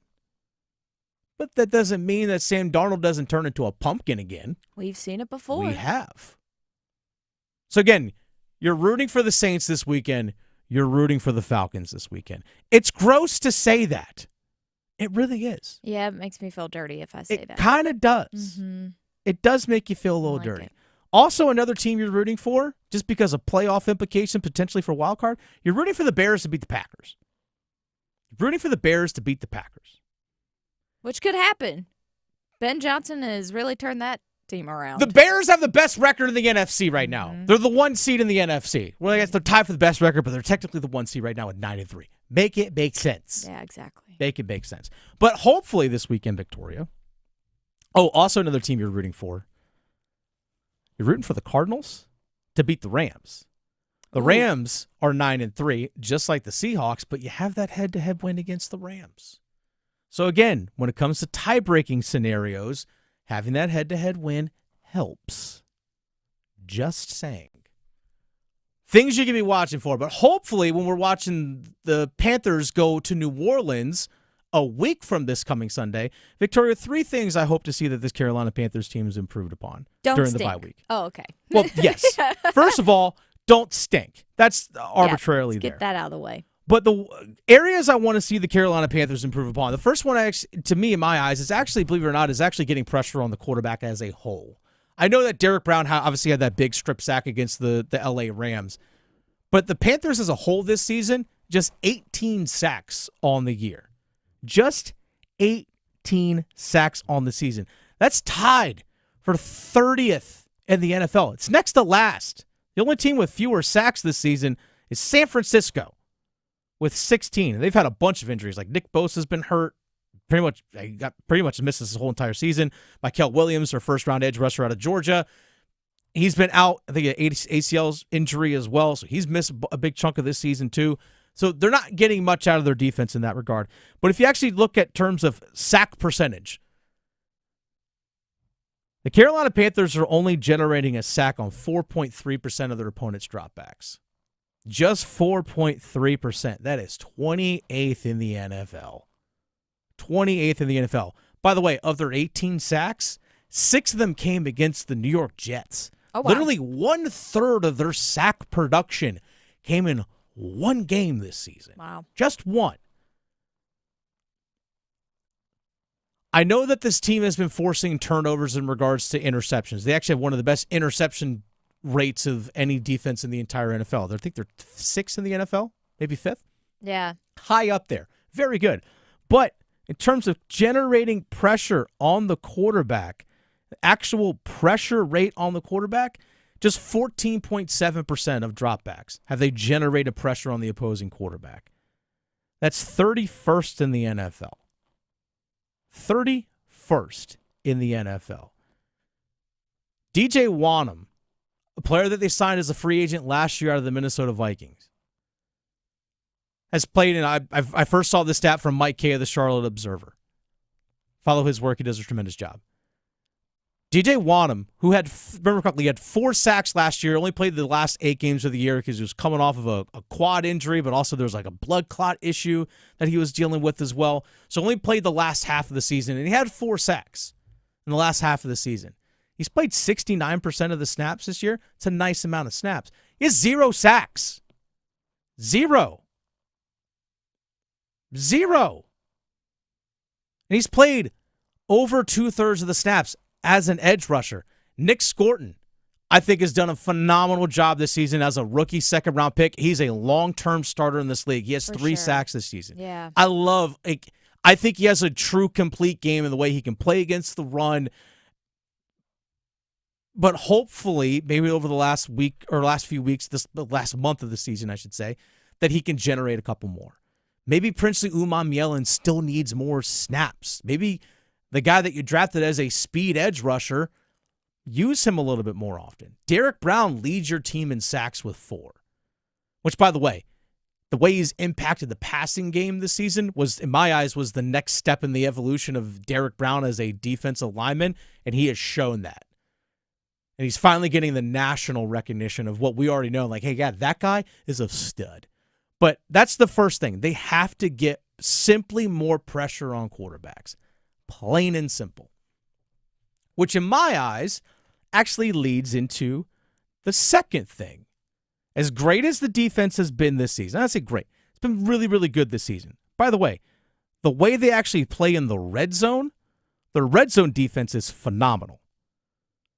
Opponents are scoring in the red zone in terms of like touchdown conversion percentage. Now, the game against the Rams actually, believe it or not, hurt their percentage, but they're still top half of the league in red zone defense in terms of touchdowns scored by the opponent. They're in the top half of the league, and I love that about them because we're seeing a lot of bend but don't break. But opponents are converting on third downs over 44% of the time. That's 29th in the NFL. Yeah. And then you have to have to, especially if it's like a 3rd and 7 where it's a passing situation, you have to get more pressure on the quarterback in order to get off the field a little bit more. Yeah. Give more possessions for your offense, or at least get off the field more quickly. Now, you're doing a good job in terms of points allowed per game. You're middle of the pack in the NFL. You're 22.5 points per game. I think it's 22.8. You're 15th in the NFL in points allowed per game. You're middle of the pack. I can live with that, especially the way defense was last year. A lot of us said going into this season, if you could just be average on defense, imagine what this team could be. Now you're sitting at 7-6 with a chance to make the playoffs. So that's the second thing. Getting off the field on 3rd down, that to me also kind of ties in with that first one as well, just in terms of lack of getting pressure on the quarterback. But the third thing, I'm going to go to the offensive side of the ball. We've heard a lot about consistency this season, or lack thereof when it comes to the offense for the Carolina Panthers. We saw, obviously, what the offense did running the ball and also with the passing game this past Sunday against the Rams. It was really damn good. I was there at the game. We also can't forget what happened the week before that against the 49ers. But then you look the week before the 49ers game against the Falcons, you're like, holy crap. Dotting the ball, throwing all over the place in an overtime win. And then the week before that, you had the Saints. And you're like, what the hell is this? That was after you had a strong running game and a victory against the Green Bay Packers. It's been too up and down. So what's the thing tangibly that they can work on? It's completing passes in the 10 to 19-yard range downfield. Again, that's where the target catches the ball. Not necessarily like someone catches the ball on a 5-yard little quick slant route and they run up field and pick up a first down, 12 yards. That's not the pass I'm talking about. I'm talking about where the actual target is located on the field when the pass is thrown. 10 to 19 yards downfield is where the Panthers and Bryce Young has struggled this season. I'm talking completing passes at about a 43% clip in passes 10 to 19 yards downfield for Bryce Young. That's it. And I'm talking that is around like 26th, 27th in the NFL. Actually, it might be even lower than that. It might be closer to like 30. So if you're not picking up on a consistent basis chunk plays on that intermediate passing game, 10 to 19 yards, well, you're going to have inconsistencies with your offense. Now, we did see a couple of deep passes, obviously on 4th downs to Jalen Coker and Tedero McMillan this past Sunday, and get hit for big plays. But again, that's not been a consistent thing for this team this season. The best offensive output that they had this season in the passing game was against Atlanta. Victoria, you want to know what Bryce Young's completion percentage on passes to 10 to 19 yards downfield was in that game against the Atlanta Falcons? Ooh, no, I don't. I don't think I do. Well, actually, you should. You'd be excited. It was 9 of 13. Good job. That's 69%. Keep that That's going. phenomenal. That's what he needs to do. Well, the rest of the season, even if you factor in that game, again, we're talking around 43% completing in that range. If they can find a way, whether it's through play calling, scheme, execution, the combination thereof, if they can consistently beat teams and defenses, especially when you have receivers like McMillan, Leggett, and Coker, who in my eyes thrive in that intermediate passing game. If you can consistently beat teams in that 10 to 15-yard range, 10 to 19-yard range, completed the ball, sky's the limit for this offense. But they just simply haven't found that this season. You pair that with the running game, do that over the last 4 weeks of this season, Victoria, then yeah, we're definitely talking playoffs. I hope they discover that during the bye week. It's the Adam Gold Show. Dennis Cox sitting in for Adam Gold this afternoon. Victoria Vonecker producing the show. As always, getting you set for the weekend. And that includes, got to have one final stretch, but also we need to play some bets next. Delivering more hits than the Canes forecheck. He scores! The Adam Gold Show on the North Carolina Sports Network.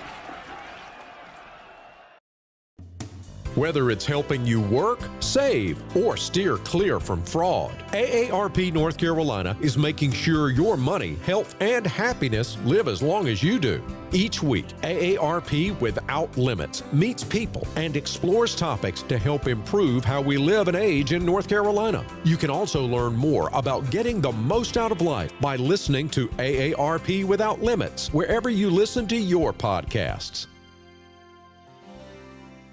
Sometimes the simplest steps make the biggest difference. Washing your hands often, staying home when you're sick, and talking with your health provider about vaccines.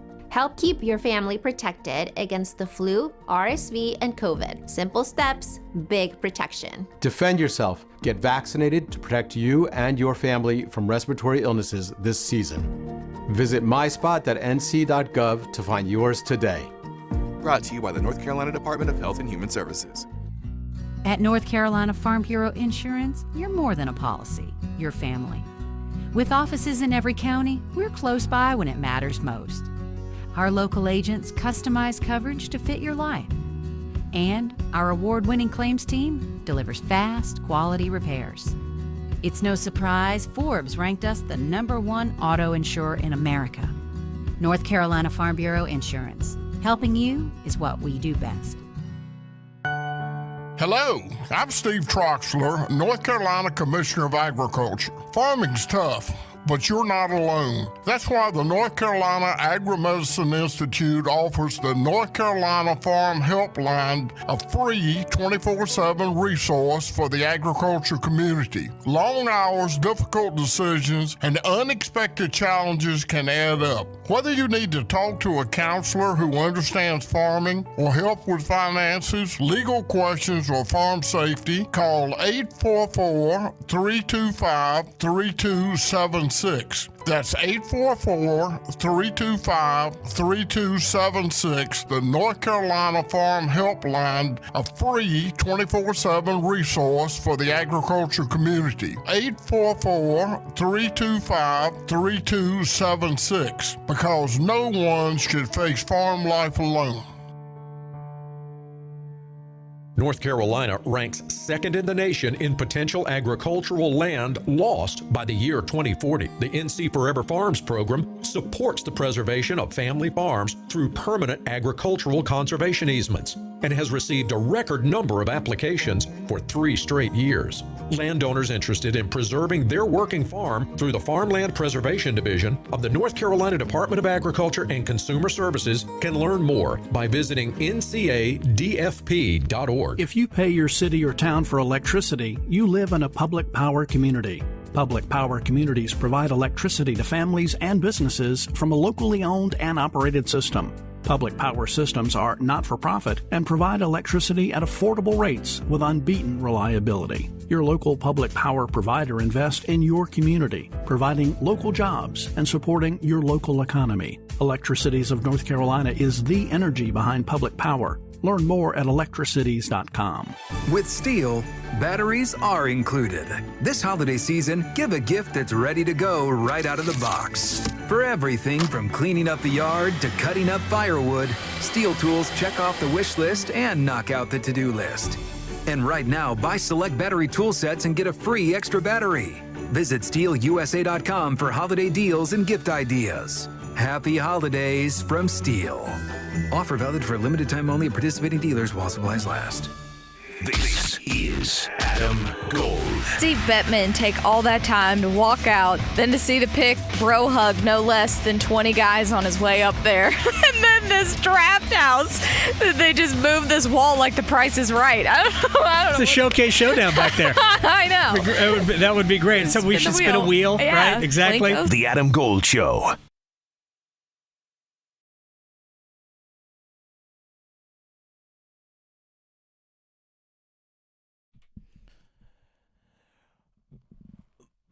By the way, a lot of state championships are taking place this weekend, or at least, actually, I should say the state playoffs in high school football. Next rounds, like regional championships, are this weekend. I know, actually, last night, because of the weather potentially and stuff coming through here, where we are located in the Triangle, in the 7A, we saw Clayton take down Cardinal Gibbons. So Clayton's in the state championship game. They're playing Grimsley out of Greensboro in the state championship. I know the 8A's already been settled with Millbrook High School from Raleigh is going to be taking on Huff from the Charlotte area, and that's in the 8A championship. And also, I will say this. I'm going to have a rooting interest here, Victoria. Okay. You have a rooting interest. By the way, Dennis Cox in for Adam Gold. That's Victoria Vonecker here on the Adam Gold Show. I'm rooting for Lincolnton. Okay. I'm rooting for Lincolnton. That's okay. If they beat Shelby tonight, Lincolnton's in the state championship game. I'm pulling for Lincolnton. That's where my fiance is from. Oh, I see. She went to Lincolnton High School, so I'm pulling for Lincolnton. For our friends close to the Charlotte area. Exactly. Mm-hmm. So, go Lincolnton. Yeah. Shout out. Well, there you go. That's my big shout out today. Okay. All right. And is your former high school Victoria in the state championship? No, never. Never? Never. Nope. Nope. Don't even have a team. They had to play a high school in Reedsville High School, and so they never. No. Oh no, Reedsville's stacked. Yeah, Reedsville is legit. Yeah. Like. Good. Yeah. Oh, you gotta play Reedsville? Yeah. No, we're good. We're What's for dinner? Yeah, exactly. we're gonna skip that game. What is for dinner? Yeah. All right. It's time for us to stretch. Get ready for the weekend, Victoria. Take it away. Well, one thing that we should be getting ready for is Christmas. And I giggled when I read this article because I know you mentioned it's snowing in certain portions. Ashe County, we have Brandon who watches the show. We appreciate you, Brandon. And he said that it's actually snowing out there in Ashe County. So if you need a little help getting into the Christmas spirit, because we do not have snow here on this side of the state. That is no bueno. It is not fun. I thought this was hilarious that there is a British newspaper called The Guardian that decided to help us get into the Christmas spirit. Go on. So it says there are 5 things that you can do, which I feel like these are really just all common sense, sort of. They say the first thing is the usual suspect, your Christmas tree. Put your tree up, people. I did it immediately the weekend after Thanksgiving. I was like, I am decorating this house. Yeah. Festivus everywhere. I'm doing this. So, yeah, put your tree up, put the lights up, do all that stuff. Listen to Christmas music. Yeah. That will help put you in the right place. Also, if you have gifts to give people, they say wrap it now. I will also say, if you do wrap presents early, maybe make a note of what it is. Like, unless you have some indication of what it is in there or who it's going to, because I know you can put labels and stuff, but if you have multiple, and you want to remember, like, one special one, maybe, like, put a little mark on it or something, or a star. Post a note with a star. Or if you want to do the extra, or like, hey, this is the special one, for somebody. Put a big bow. Put it like, wrap it a little different. Yeah. Or like do something that's like, though, this is special. Like, like, what's that? It's obvious. Or obviously you can just write on there like, to so and so. Yeah. From so and so. Exactly. So any of that stuff. Also. Oh, real quick, are you live tree or fake tree? Oh, always fake. Really? Oh, I'm a live tree person. I think I might be going to get the one this weekend. Oh, nice. See, I grew up with a fake one because my mom, with her allergies and whatnot, did not agree well. That makes sense. We always grew up with a fake one, and now I'm like, heck yeah, let's keep this going, because now they just pop up like an umbrella, so it's fantastic. But anyway, back to this. So eat and drink festive things. If you like eggnog, I have never had eggnog. So I know people are going to be like, excuse you? I hate eggnog, but go on. I've never had it, so, whatever. But if there's like a special recipe that you like, go ahead and make it. Go ice skating? That's a big no for me, sir. Because I will slide. Is there a sled? Can we do that? We can make that happen. I have never ice skated because Really? I don't want to murder myself, but I will slide around. This sounds like content. I know. I would be that 100%. person who looks like, what do they have, the walkers on the ice that you're like trying to get your feet? That would be me. 100% me. Victoria, I will during this commercial break, we need to let's replay Dave Dorham from yesterday. I will go home, right? Yes. Which is literally about 6 minutes from the studio. I'll get my skates from my hockey bag. We'll come back here. We'll go to the Iceplex where I play my men's league game.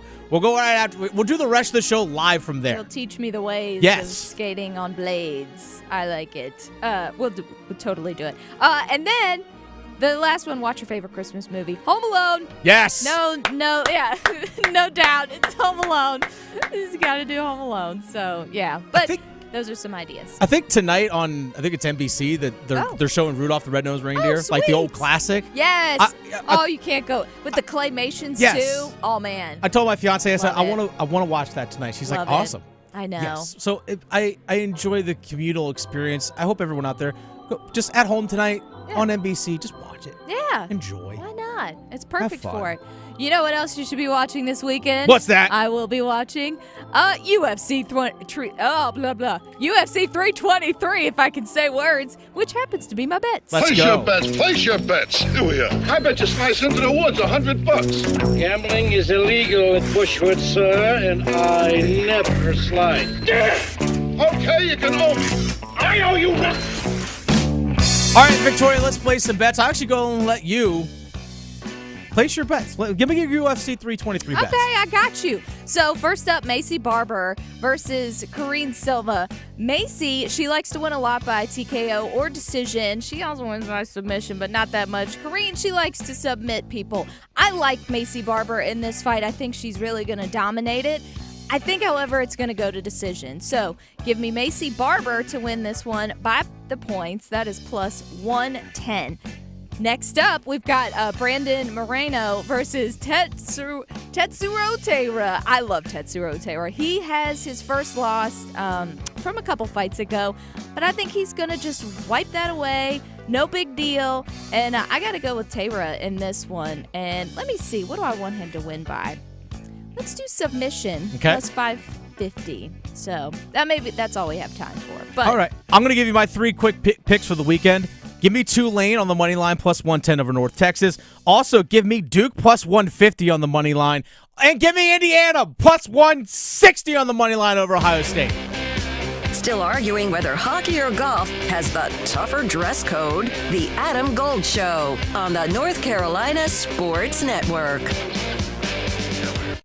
Hey, it's Adam Gold for my friends at FanDuel, America's #1 sports book. What are Fridays good for? Fridays are good for fun. And at FanDuel, we have a Friday NBA happy hour that's so much fun, we need 90 minutes. That's right, it's a happy hour and a half. So every Friday from 6 to 7:30 p.m. Eastern, FanDuel is dropping limited time specials to get you in the zone. Boosts, bonuses, surprises, all designed to bring that Friday heat. FanDuel.com/AdamGold, FanDuel.com/AdamGold for the Friday NBA happy hour and a half. 21 and over and present in North Carolina. Opt-in required. Rewards are non-withdrawable. Restrictions apply, including bonus and token expiration, leg requirements, and maximum wager amount. See terms at sportsbook.fanduel.com. Gambling problem? Call 877-718-5543 or visit morethanagame.nc.gov. Listen every afternoon for The Drive with Tim Donnelly. I think we can officially say the 8th overall pick for the Carolina Panthers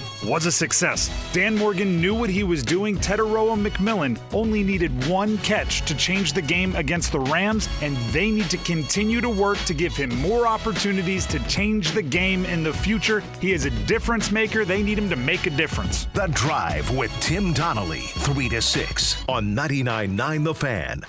Excuse me, garçon. I'll pick up the tab for the lady and I. Sir, this is Monopoly money. And there's more where that came from. I'm calling the cops. Don't waste your time. I have a get-out-of-jail-free card. Start playing for real money. New Monopoly scratch-offs from the North Carolina Education Lottery have real cash wins of up to $1 million. Monopoly is a trademark of Hasbro. Must be 18 to play. Approximate overall odds of winning range from 1 in 3.83 to 4.28. Problem gambling helpline 877-718-5543. Are you looking for the perfect holiday gift? Did you know that Bailey's has something for everybody and every budget? Sure, we're known for our designer jewelry, fine diamonds, and luxury watches, but we also have a vast selection of jewelry and gifts under $500. Add a little sparkle with the popular Sterling Collection Pave Diamond Hoops or Pave Diamond Cushion Pendant Necklace, both for only $175 each. Show your love with our Icon Collection Diamond Open Heart Ring for $375. Or stick with something classic, like Aquia Pearl Studs starting at just $165. Bailey's is your go-to destination for holiday shopping. We're proud to make gift giving easy since 1948 and to be voted Best Jeweler year after year. Located in Raleigh's Village District, Cary's Fenton, also in Rocky Mount and Greenville and Charlotte. Every woman wants a Bailey box under the tree. Lenovo is celebrating 20 years of calling the Triangle home. Through our Evolve Small program, we're supporting minority and women-owned small businesses by delivering technology to make jobs more accessible and inclusive. Here's to 20 more years of empowering local businesses and driving innovation together. Every morning, we rise and shine, make breakfast, and brush away the night's rest. These routines help us start the day off right. Nature-Made vitamins are a simple step in that daily care regimen.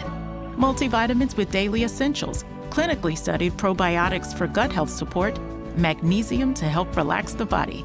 Nature-Made is made to care for you every day. These statements have not been evaluated by the Food and Drug Administration. These products are not intended to diagnose, treat, cure, or prevent any disease. I'm attorney Brian Ritchie. Workers' comp can be tricky, but my law firm will be on top of all the complicated paperwork and sneaky deadlines so that all of your I's are dotted and T's are crossed. If you've been hurt on the job, I'm on top of it. Contact us at ritchielaw.com. Broadcasting live from the Lenovo Studios. WCMC HD1 Holly Springs. 99.9 The Fan. The Triangle Sports Leader. Even early when I got the TV job with no experience in 1998, whether I was junk or not, and still am, I have confidence in myself as a broadcaster that I did not have as a player. And you just mentioned what Brandon Bussey has done, particularly in third periods recently with the game on the line. Same theme as Pietro Mrazek saying, partner.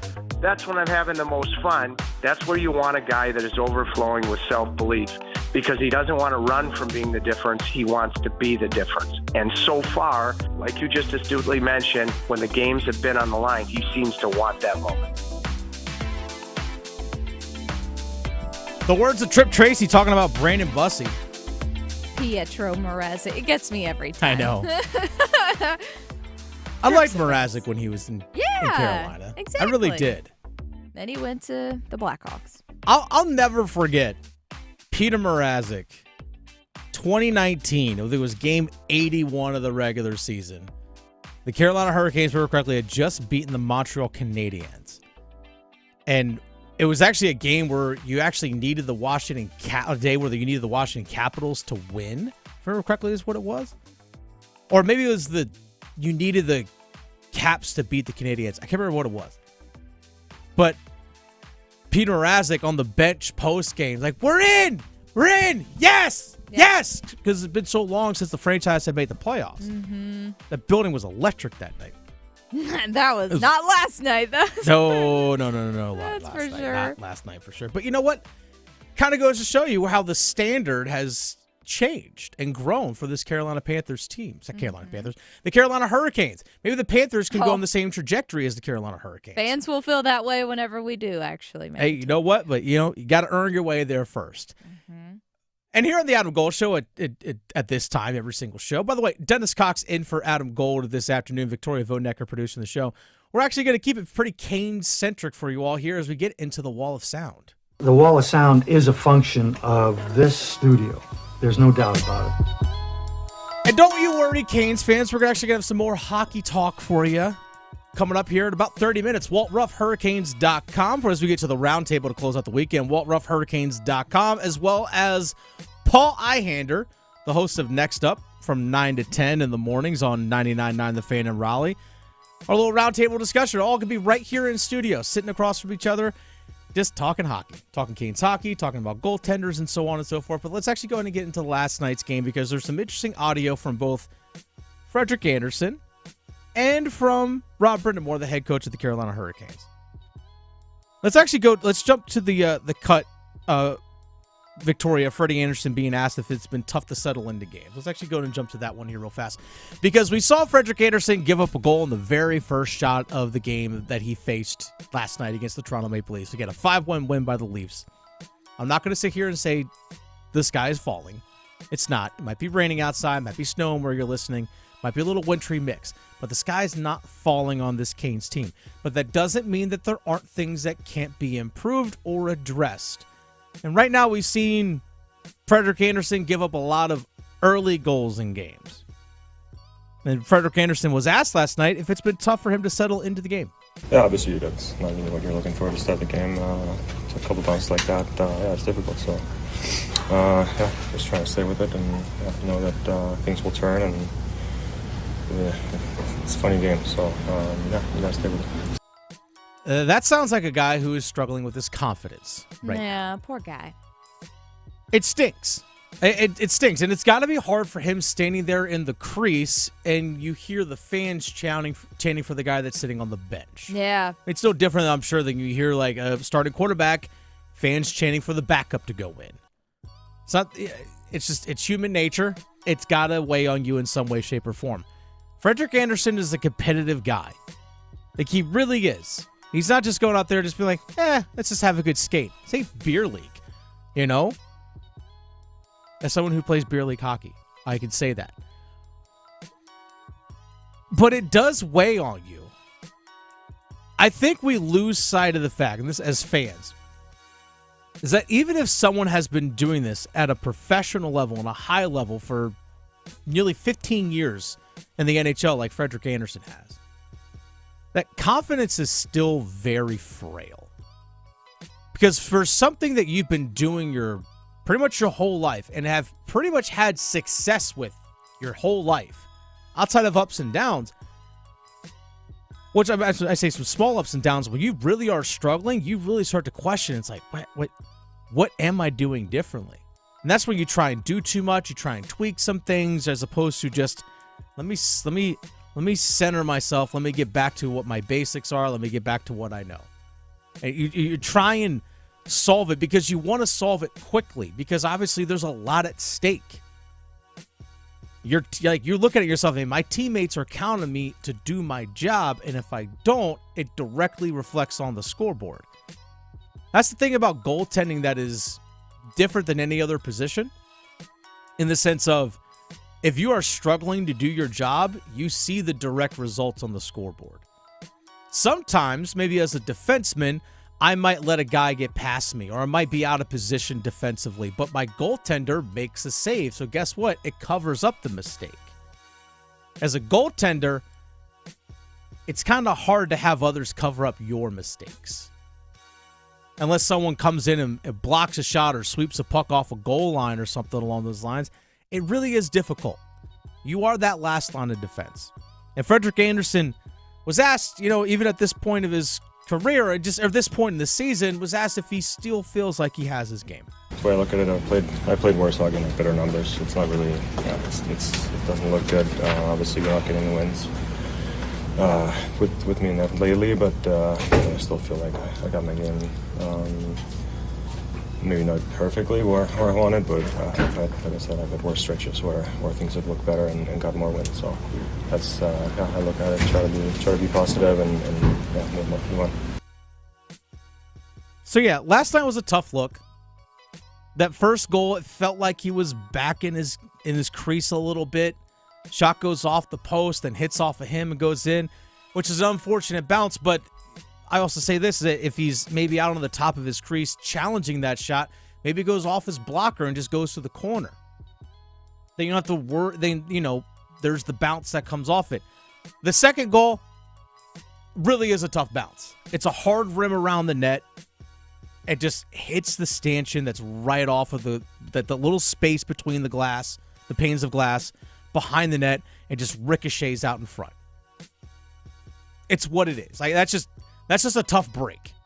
It really is. But it also kind of goes to show you is that, man, when nothing is going your way, nothing nothing is going your way. And even Rod Brindamore talked about the goals that Frederick Anderson gave up last night. I mean, that's, tough because you don't really fault them, I don't think, on the goals. Just there was only a handful of really good quality chances. They were able to capitalize. I mean, that's what they do. That's a great team offensively. And, there was, I think the second one was just a tough one. There's nothing you can do about it. It's bad bounce totally. And then now we're down 2. And then, they did a real nice job kind of hunkering in. They didn't have to open it up. And then when we kind of tried to, they capitalized. It's tough. It's a tough look. It's tough for this team. I say it's weird. I say that. This is where I have to correct myself, Victoria. I say it's tough for this team. They're still one of the best teams in the entire NHL. I know. That's a result of our bar being so high all the time. Our expectation is high. So again, this is where I try to look at trends with players and trends with teams in hockey as opposed to just single games. Because it's one thing if last night was just an anomaly. Like if Frederick Anderson had come in because he came into last night's game with a record of 5-6-2. And a save percentage well below 9 or 900. If he had came into the game with Brandon Bussey's record, who only has 1 loss on the season, and then last night's game happened, you'd probably be like, yeah, rough game. Maybe things kind of caught up to the guy who's been in the American Hockey League his whole career, but maybe he has a bounce back. Or if Kochetkov has that kind of game, you're like, it's kind of an outlier. But unfortunately, it's been a bit of a trend with Anderson. I think it's the 6 straight games that he has started where the Canes have lost. 6 straight? Not good. Not great, Bob. Nope. But you look at the Carolina Hurricanes again, as a whole, they still have, at least in terms of points, the second most points in the Eastern Conference. They have the best points percentage in the entire Eastern Conference. I'll say it one more time. They have the best points percentage in the entire Eastern Conference. The sky is not falling on this team. They have the 3rd best points percentage in the entire NHL. This is a damn good hockey team. It really is. It's talented. Are there guys struggling? Yeah. Okay, we'll talk to Walt Ruff here and Paul Ihander on our roundtable coming up here in about 20 minutes. Ebbs and flows are normal for a hockey team. Any season, every season. They've played 26 out of 82 games. Mm-hmm. Victoria, let me do the on-air math here real quick. That's 31.7% of the season. So we're, all intents and purposes, tomorrow is basically the 1/3 mark of the season. Sure. 1/3. Now, the front end. Yeah, the front end of the season. So at the 1/3 mark. Right. You have time to figure it out, but at the same time, you also don't want to just anticipate like, it'll sort itself out and not be proactive with figuring things out. I know a lot of people are sitting there wondering, well, play Bussey more. Well, Bussey's going to play at least once this weekend. They have games back-to-back Saturday, Sunday. Bussey's going to play at least one of those games. And as of right now, Pyotr Kochetkov, for all we know, again, we'll talk with Walt Ruff. We'll give us a little bit more of an insight here in a little bit, but Kochetkov isn't available right now. He's hurt. So there is no you should play Bussey and Kochetkov. You can't play Kochetkov. He's not available. Right. Plain and simple. Yeah. I know a lot of people are pounding the table for Jesperi Kotkaniemi to be in the lineup. Kotkaniemi is still on injured reserve. Kotkaniemi is not available right now. Unless they take him off IR, guess what? He's not available. So it's interesting seeing some people pound the table like, why isn't this guy playing? Because he's hurt, folks. We've been saying this for weeks. He's hurt. He can't play right now. He's been back practicing, but he's not available. Now, when Kotkaniemi is healthy to go, I would like to see him back in the lineup, playing alongside Taylor Hall and Eric Robinson. But that's a different conversation another time.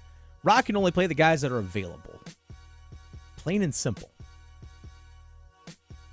Plain and simple. And no, Ryan Suzuki in the American Hockey League is not the answer. Not the answer.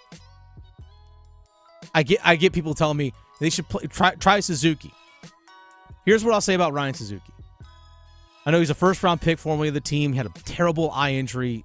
He has a blind spot and stuff that he has to deal with. It really is an unfortunate thing that happened to him. But when he was put on waivers after training camp, every team around the NHL could have put a waiver claim in for him, and it would have cost them nothing. Not a single thing to claim Ryan Suzuki, to have him on their team. And not one single team across the NHL claimed him.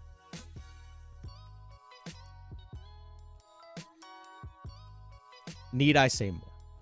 It's the Adam Gold Show. Dennis Cox sitting in for Adam Gold this afternoon. Victoria Vodnecker, producer of the show, as always.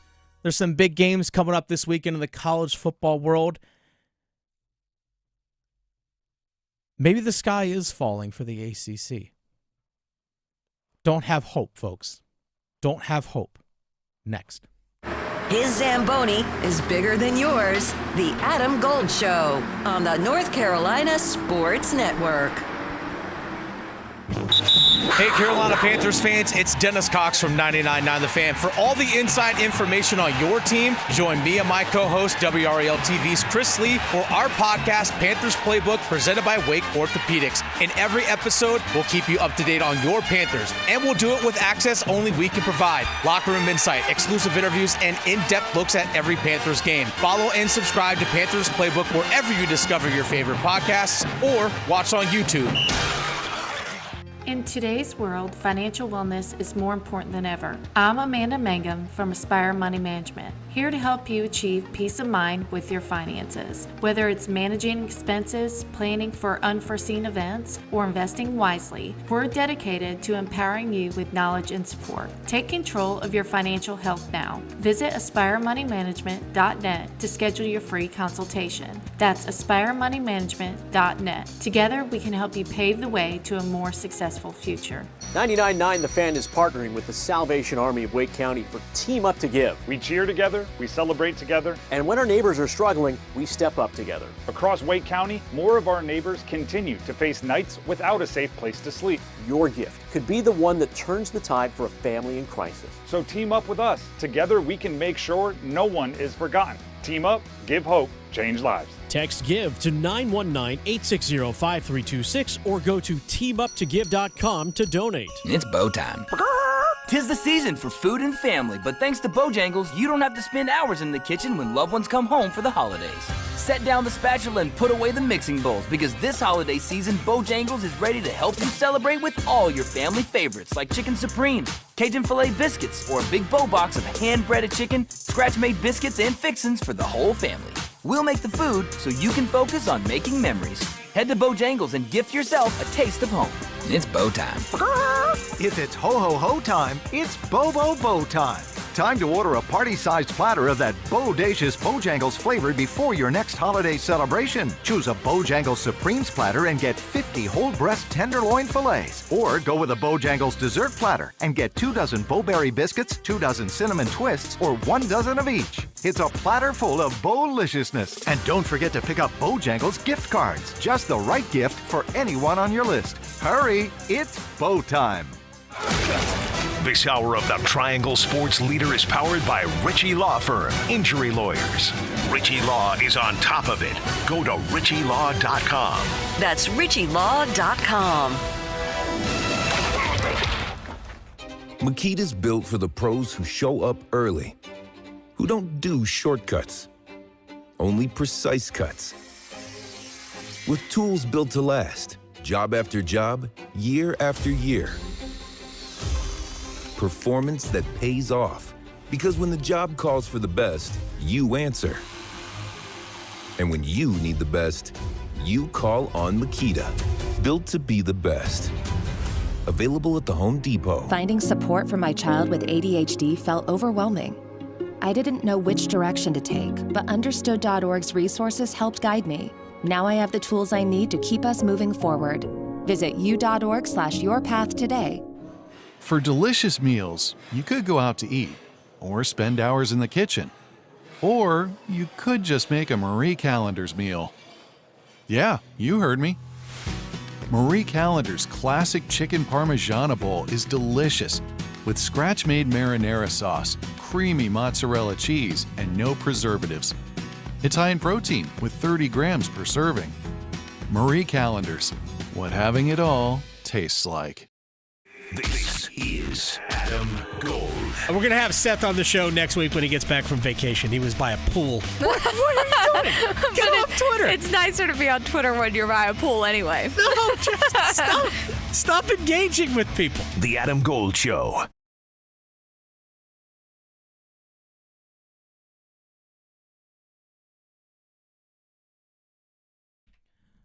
Well, coming up here in about 12, 13 minutes, Walt Ruff, Hurricanes.com. Reporters are going to join us in studio, as well as Paul Eihander for our roundtable discussion.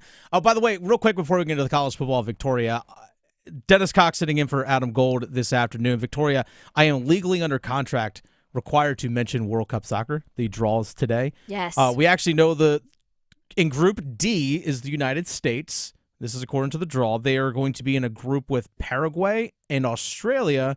And also there's like these different playoffs to get like exactly. Sorry. That time of year, Victoria, it's December. It's playoffs and football. Yeah, football. So they get also in their group, again, Group D, it's United States, it's Paraguay, and it's Australia, and also the winner of playoff C, like UEFA playoff C, features Turkey, Slovakia, Kosovo, Romania. So one of those four countries will also be in Group D, along with the United States, Paraguay, and Australia. So there you go. Yeah. There it is. Mm-hmm. Football with the feet. It's always interesting, kind of. I love international competition. I'll watch World Cup soccer. It doesn't even matter like who's playing. Even me too. Even if I don't know what's going on, I'm like, yeah, I'll watch it. It's just fun to watch. It is. It's just teams and players playing at their highest level, playing national pride. I always love it. That's why I love the Olympics. Yes, same thing. 2026, we not only get the World Cup, we get the Winter Olympics as well. Yes. We'll talk a little Winter Olympics hockey with Walt Ruff and Paul Eihander. How's that shorter ice going to work out for everybody? How's that arena coming? Thanks. Might play at the Iceplex. It's right over here off Capitol Boulevard, right here in Raleigh. It's actually an Olympic-sized sheet. Yeah. Yeah. Let's go. Let's do it. I'm here for it. Trying to chase a puck on a rim around. Like, I got to skate an extra 15 feet. I play on that rink. Okay. I digress. But anyway, World Cup draws, the group stages, it's all out there. It's all out there for the people, so go check it out. I'm contractually obligated to state that. Something we're going to see this weekend as well is the college football playoff. We are going to see the college football playoff seedings, I guess you can say, is what we're going to see. We're also going to see conference championship games, including tonight. We have a couple of games. We have James Madison, who's number 25 in the CFP rankings. They're playing Troy in the Sun Belt Championship. The American Championship is going to feature number 22 Lane and number 24 North Texas. The winner of that game, by the way, is in. North Texas, Tulane, winner in. Plain and simple. They're both ranked ahead of James Madison, and a win will keep them ranked ahead of James Madison, even if James Madison beats Troy. Now, if Troy beats James Madison, then that's just complete null and void. Now, the question comes up this weekend with the Atlantic Coast Conference. As of right now, Miami is sitting at number 12 in the CFP rankings. They're on the outside looking in. Because remember, it's the top 5 conference champions and then 7 at large. Well, the way things look right now, 2 of those 5 conference champions are outside of the top 12. So you get the 5 conference champions plus the next 7 at large. That gives you your 12 teams. So being 12 right now for Miami doesn't do them any good. But things could potentially happen ahead of them that could get Miami in. Now, Virginia, remember correctly, they're sitting at number 17. If Virginia wins, Virginia as the ACC champion, if they beat Duke tomorrow at Bank of America Stadium in Charlotte, UVA is in the college football playoff. By the way, congrats, Tony Elliott, ACC Coach of the Year. Forgot to mention that earlier today. They're in. Plain and simple. But what if Duke wins? What if BYU in the Big 12 championship game against Texas Tech, BYU ranked 11th, what if they lose to Texas Tech? Well, earlier this week, Heather Dinich of ESPN, who does a phenomenal job of covering college football and the college football playoff committee and the rankings and all that kind of stuff, she does a tremendous job. And earlier this week, Heather Dinich talked about, what if BYU loses to Texas Tech? what could that mean for Miami? BYU with a loss, they're out. They're in a precarious position. That opens the door, though, for Miami to inch up. Okay? And then Miami can touch Notre Dame. They're so close. And because they're so close, does the committee then put them on the board together and say, oh, that's right, I remember Miami beat Notre Dame. Hey, man, you remember that? Yeah, head to head. Do they flip them? I don't know. That is a unique situation. It would be difficult to justify at this point, but at the same time, everybody's been waiting for it to happen anyway. BYU 11-1, positioned at number 11. If they lose, as you heard Heather Dinich say, they drop down. Notre Dame is 10-2 on the season. Their losses are to Texas A&M, a team that's firmly entrenched in the college football playoff. They should be. They're ranked 7th right now. They should be in, unless something weird happens. But they're sitting there at number 7. So Notre Dame lost to the 7th ranked team. Notre Dame also lost to Miami, who's 12th, who also has a 10-2 record. Again, Miami beat Notre Dame. And people will say, well, is it the first game of the season? It's the first start of the year for that quarterback, his first career start, all that, blah, blah, blah, blah, blah, blah. I don't care. I don't care when the game was played. Was it played this season? Then it should matter. 27-24 is what should matter if BYU loses to Texas Tech. Now, if BYU beats Texas Tech, that's a different conversation. BYU is going to be in. Texas Tech also will be in. You might be in a situation where maybe Notre Dame gets pushed out entirely. That is a real possibility. And then, this conversation is all for nothing. But if BYU drops out of 11 and Miami slides up one spot, Notre Dame's at 10, Miami's at 11. If the committee, the College Football Playoff Committee, keeps that and does not put Miami directly ahead of Notre Dame, if they're one spot away from each other, then I truly have lost all hope in all the stooges that make these decisions. Because on the field results have to matter. Head-to-head competition must matter. And if you go out there as a committee and still put Notre Dame ahead of Miami, and if they're next to each other in the rankings, if it's 10-11 or 9-10, if they're dead next to each other, I mean, gosh, they're already telling us that the head-to-head doesn't matter. If that's the case, then what's the point? If that's the case, it's literally just a popularity contest. Yeah. Simple as that. It's Nobody a likes popularity contest. So it's, guess what? This is the thing that's frustrating about the college football playoff, is that there is no clear path for schools on how to get in. There isn't. Because you might have a situation for Duke, for example, could win the ACC championship game on Saturday. But then come Sunday when the CFP rankings come out, depending on what happens with James Madison in the Sun Belt game, Duke might not be in. The ACC champion, a power conference championship game winner, might not even be in the college football playoff.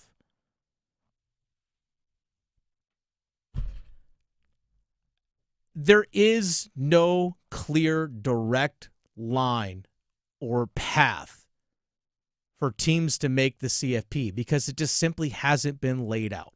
In college basketball, yes, there's a selection committee that picks at-larges, but you know what every school out there has a chance to do? Win their conference championship and be in the tournament. That's it. This is the only this is the only level where this sport is decided like this. It's the only one. The only one. And by the way, if you think the College Football Playoff Committee, if you think you have any sort of hope that they would do the right thing, Just think back to a couple years ago when they screwed Florida State over for the simple fact that their quarterback got hurt.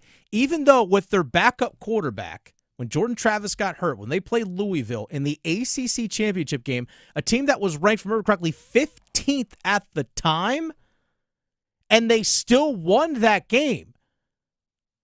Didn't look pretty doing it. My God, you had Joe freaking Tessitore of ESPN, who was doing play-by-play of that game, completely crapping on Florida State the entire time, saying, well, they're actually, does that look like a playoff team? This doesn't look like a CFP team. There was back when they used to be just 4 teams.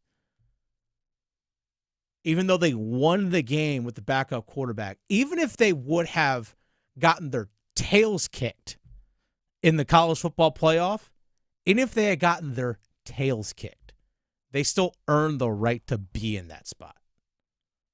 Plain and simple. So no, don't have faith in the committee.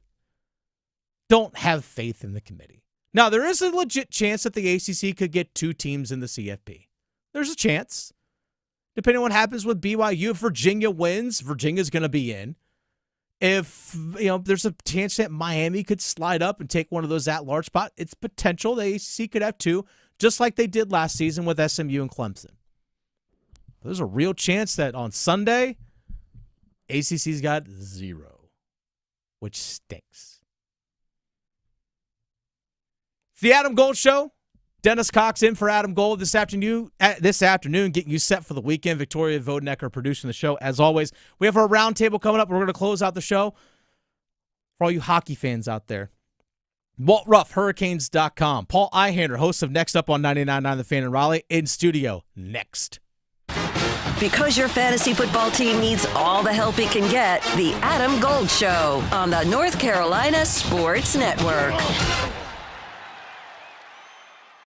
Hey, it's Adam Gold from my friends at FanDuel, America's #1 sports book, and welcome to your weekend, almost. But let's get it started the right way with a happy hour. That's right, and FanDuel happy hours last 90 minutes.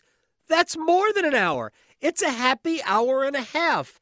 And with FanDuel, you get to choose boosts, bonuses, surprises, all designed to make your weekend that much better.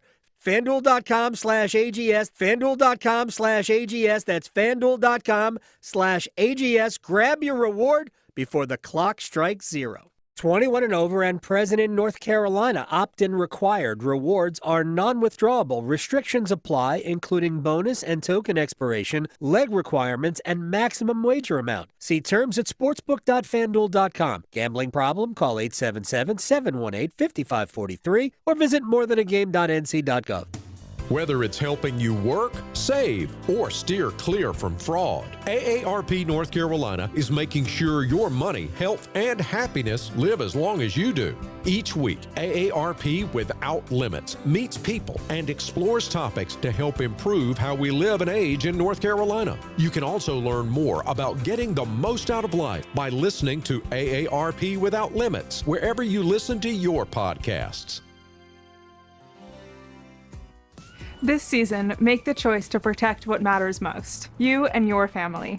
Choose to get vaccinated for the best protection from respiratory illness.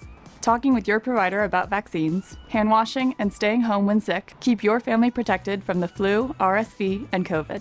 Defend yourself. Get vaccinated to protect you and your family from respiratory illnesses this season. Visit myspot.nc.gov to find yours today. Brought to you by the North Carolina Department of Health and Human Services. At North Carolina Farm Bureau Insurance, you're more than a policy, you're family. With offices in every county, we're close by when it matters most. Our local agents customize coverage to fit your life. And our award-winning claims team delivers fast, quality repairs. It's no surprise Forbes ranked us the #1 auto insurer in America. North Carolina Farm Bureau Insurance. Helping you is what we do best.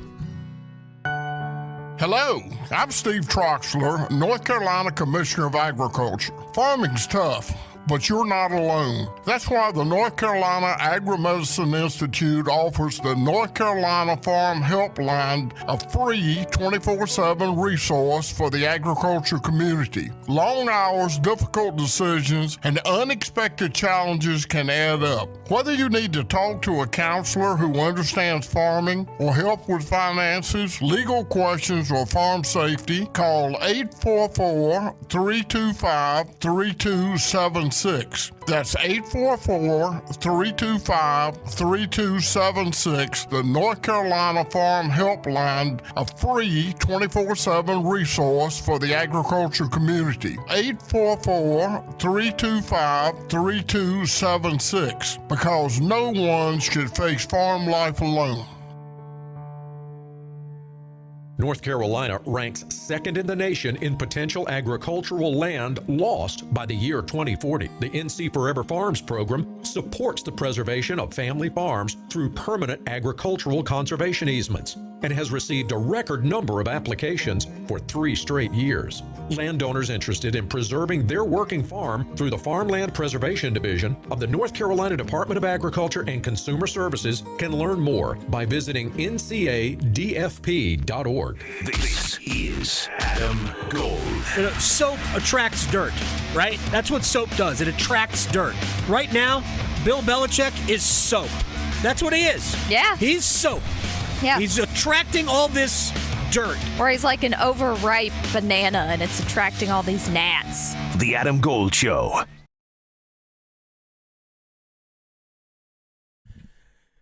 The Carolina Hurricanes have 2 games this weekend. 2.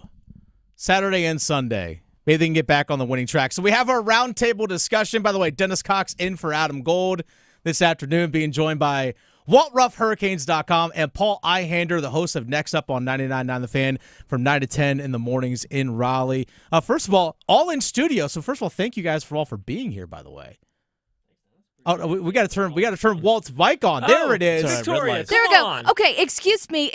So I'm Victoria Vodnecker, the producer of this program. Yeah. And Walt is in here with a White Sox hat on. I am a Cubs fan, so I'm going to need you to leave, Walt. No, I'm just kidding. Wow. Look at It's okay, fine. so Victoria sabotaging this segment. Full Now we all escort know. out of the building. Being completely escorted out of the building. So again, WaltRuffHurricanes.com. Again, that's Paul Ihander, the host of Next Up on 99.9 The Fan in Raleigh. We're talking hockey to close out the show the rest of the day. And Walt, I want to know your perspective. I know you and I talked during the first intermission of yesterday's game. Is the sky falling for the Canes after that 5-1 loss? Because the reaction that I'm seeing online is that it almost feels like a little Chicken Little in my eyes. The sky is not falling, Dennis Cox. Okay, good. I'm here to tell you that. It's going to be okay. We got a lot of hockey left to play this season.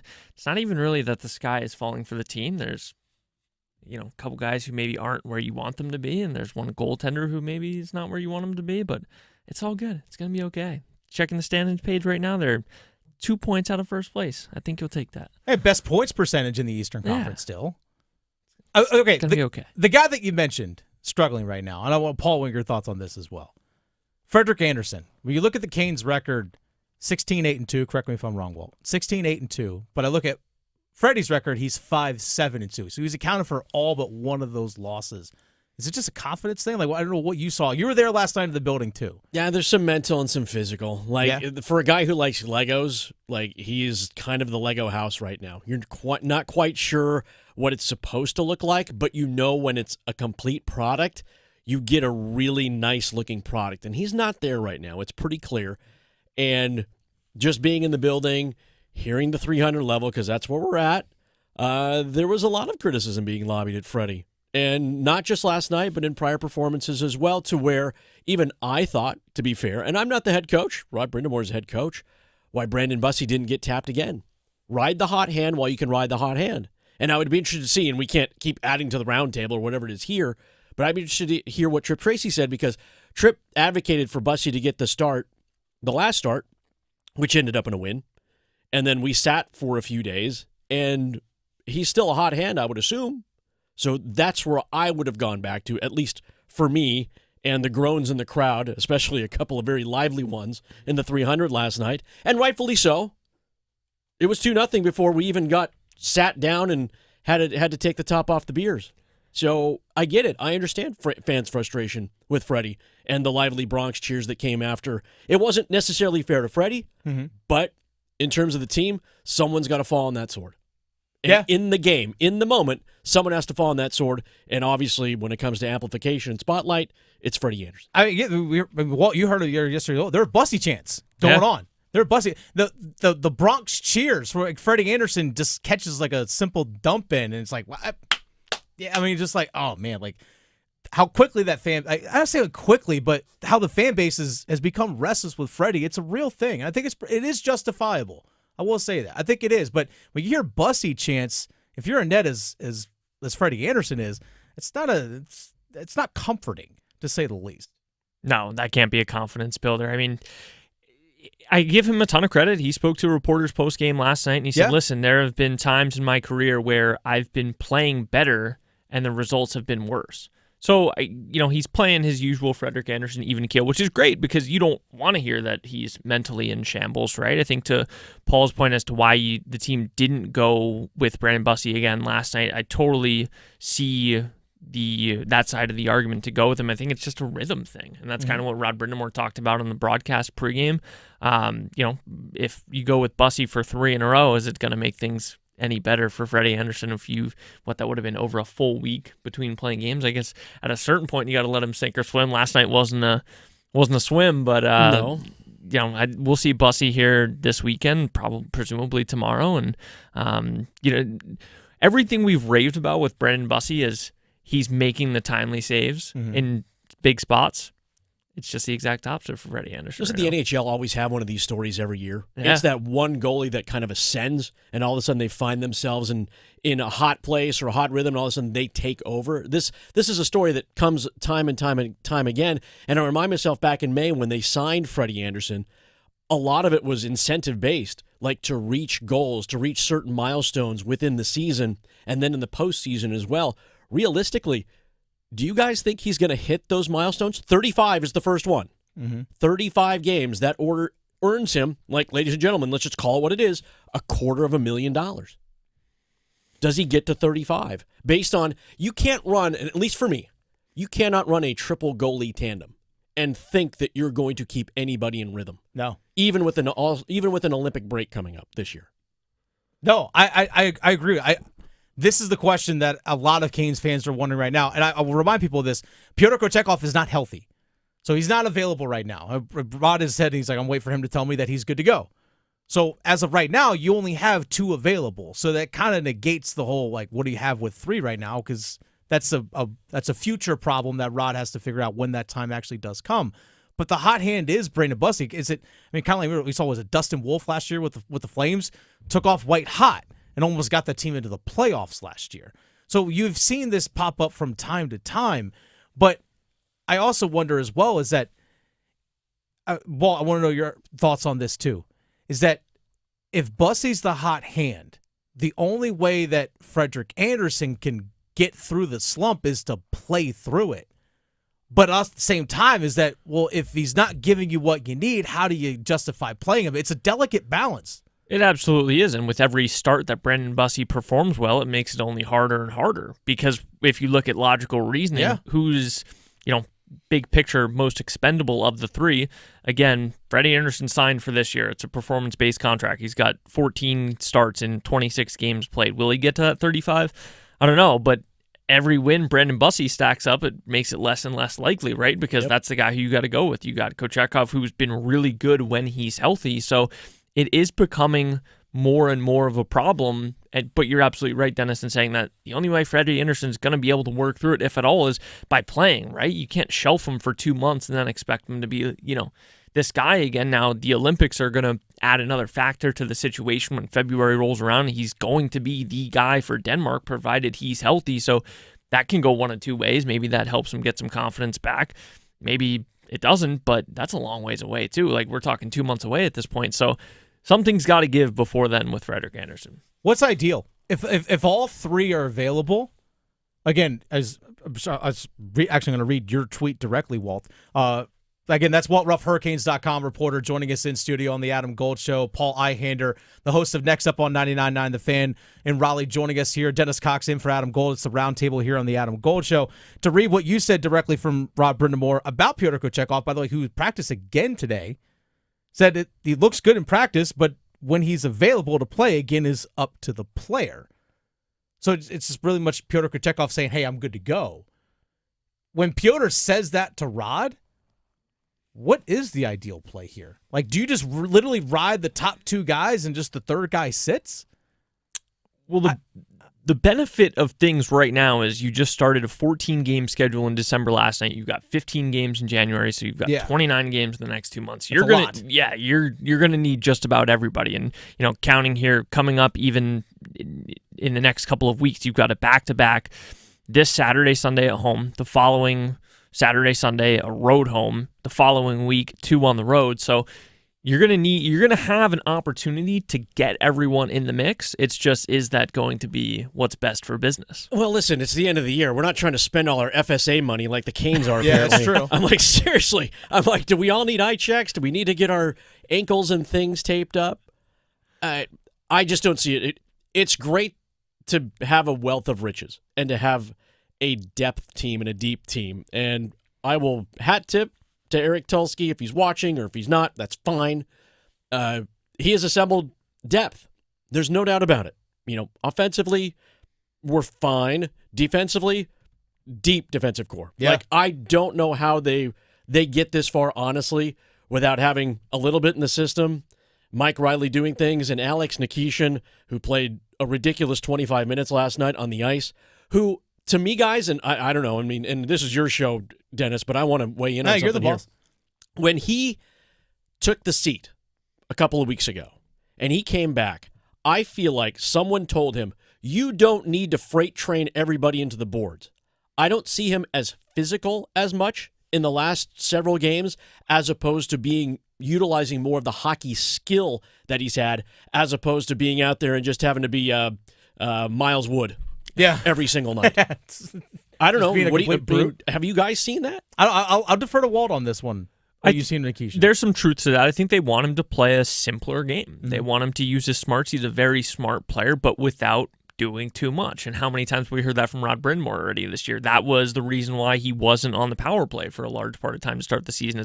We don't want to over inundate him with what we're trying to do. He's still getting up to speed with his system. They want him to be good backtracking in the neutral zone, having good partner work, having good gaps and D-zone denials, that sorts of thing.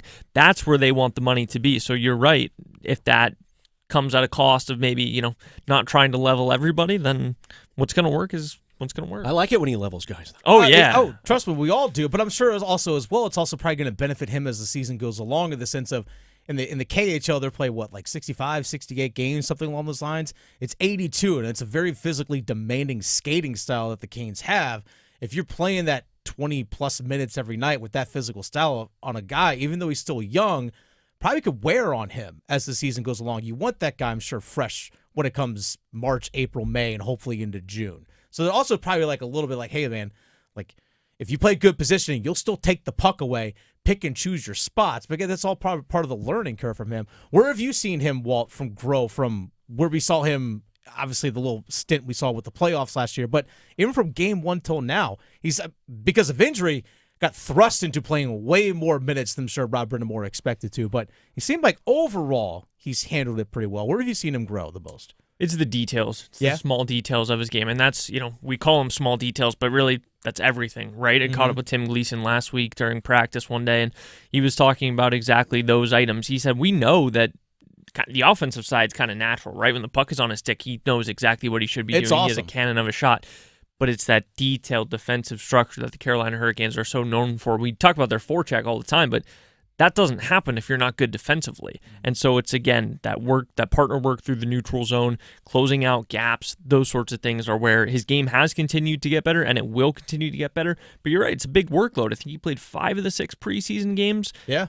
on pace to, knock on wood, if he stays healthy, then you're talking 80-plus regular season games, and who knows how long that run in April, May, June is going to go. So you're right. You want to keep him as fresh and as possible. I mean, you look at 110 games or something along those lines. That's a lot. Could be. That's a lot of hockey, especially the way that the NHL is played, and also the condensed nature of the schedule as well this year. I mean, everyone seems to be going through injuries right now. Like the Canes aren't immune to it all.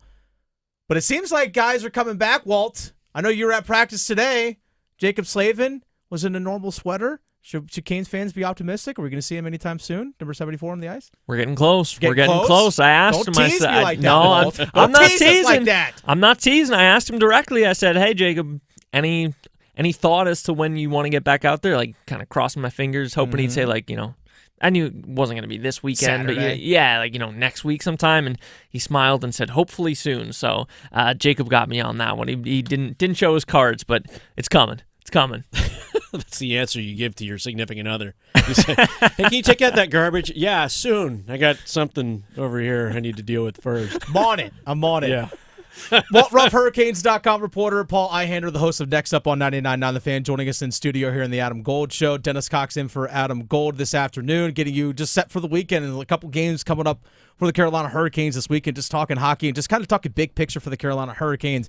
And the easy one to point to, outside of the way Frederick Anderson is numbers so far this season in net. But it's amazing that this Canes team is still, around 6th in the NHL in goals per game, even though with the recent slump, 6th, 7th. They're still top 10 in goals per game in the NHL. That was not intentional. It was not intentional. Get that brain rot out of this world.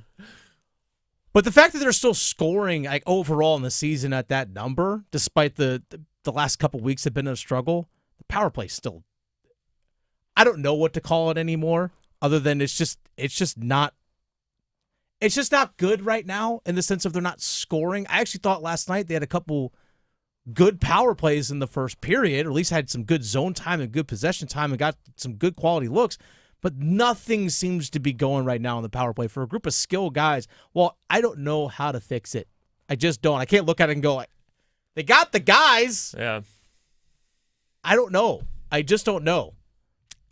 I don't either. I mean, it's like the $1 million, like a $10 million question. I don't know. They're trying things. They're trying their darndest. And I know that, that only counts for so much, but here we sit. They're 31st in the NHL, 13.2%. The latest flavor of the week is trying Jordan Staal as the center role on power play 1, trying to, get that initial possession, which has haunted them all season long. Yeah. So that is something you should be trying to improve at. And of course, last night, I think on 3 of the power plays, 2 of them, he got tossed out of the faceoff. Yeah, I know. It's like the very first power play. You out. Yeah, didn't really get a good look at that. And one thing that he does have going for him is Jordan Staal's a big body, right? He's tough to move in front of the net, so he can play that role as well. When the puck comes out of the zone, they're trying to bring Jackson Blake up onto that first unit. So they spend a lot of time on it. There was a practice earlier this week where they spent more time on special teams than just the 5-on-5 details. So it's a top of mind for everybody, but you're right.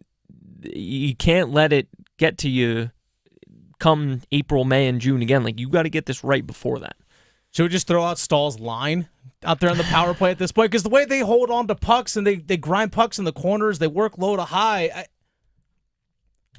Are we at that point?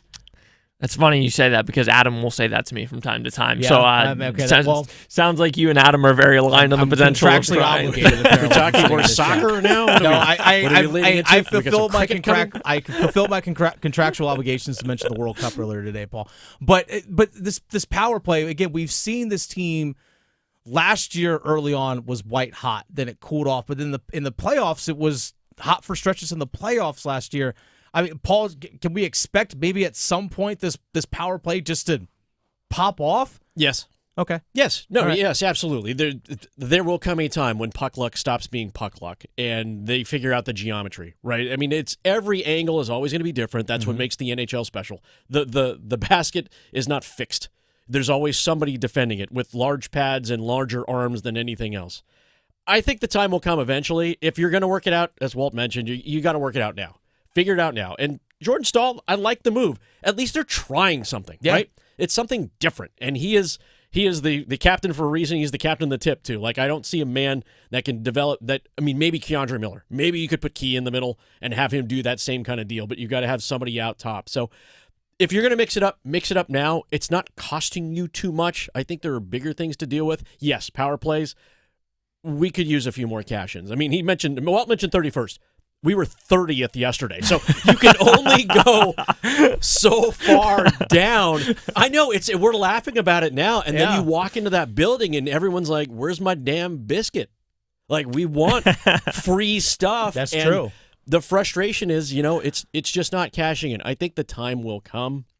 They'll get it figured out. That is full fingers crossed and faith that system will get into working. But you are mixing in a few different things. I like the idea of them just trying something different at this point, because what's working up to now, clearly, when you're 31st, isn't working. Anything. The truth is somewhere in the middle with all of this that we're discussing, right? Yeah. Is Brandon Bussey going to win 30 games this year? Probably not.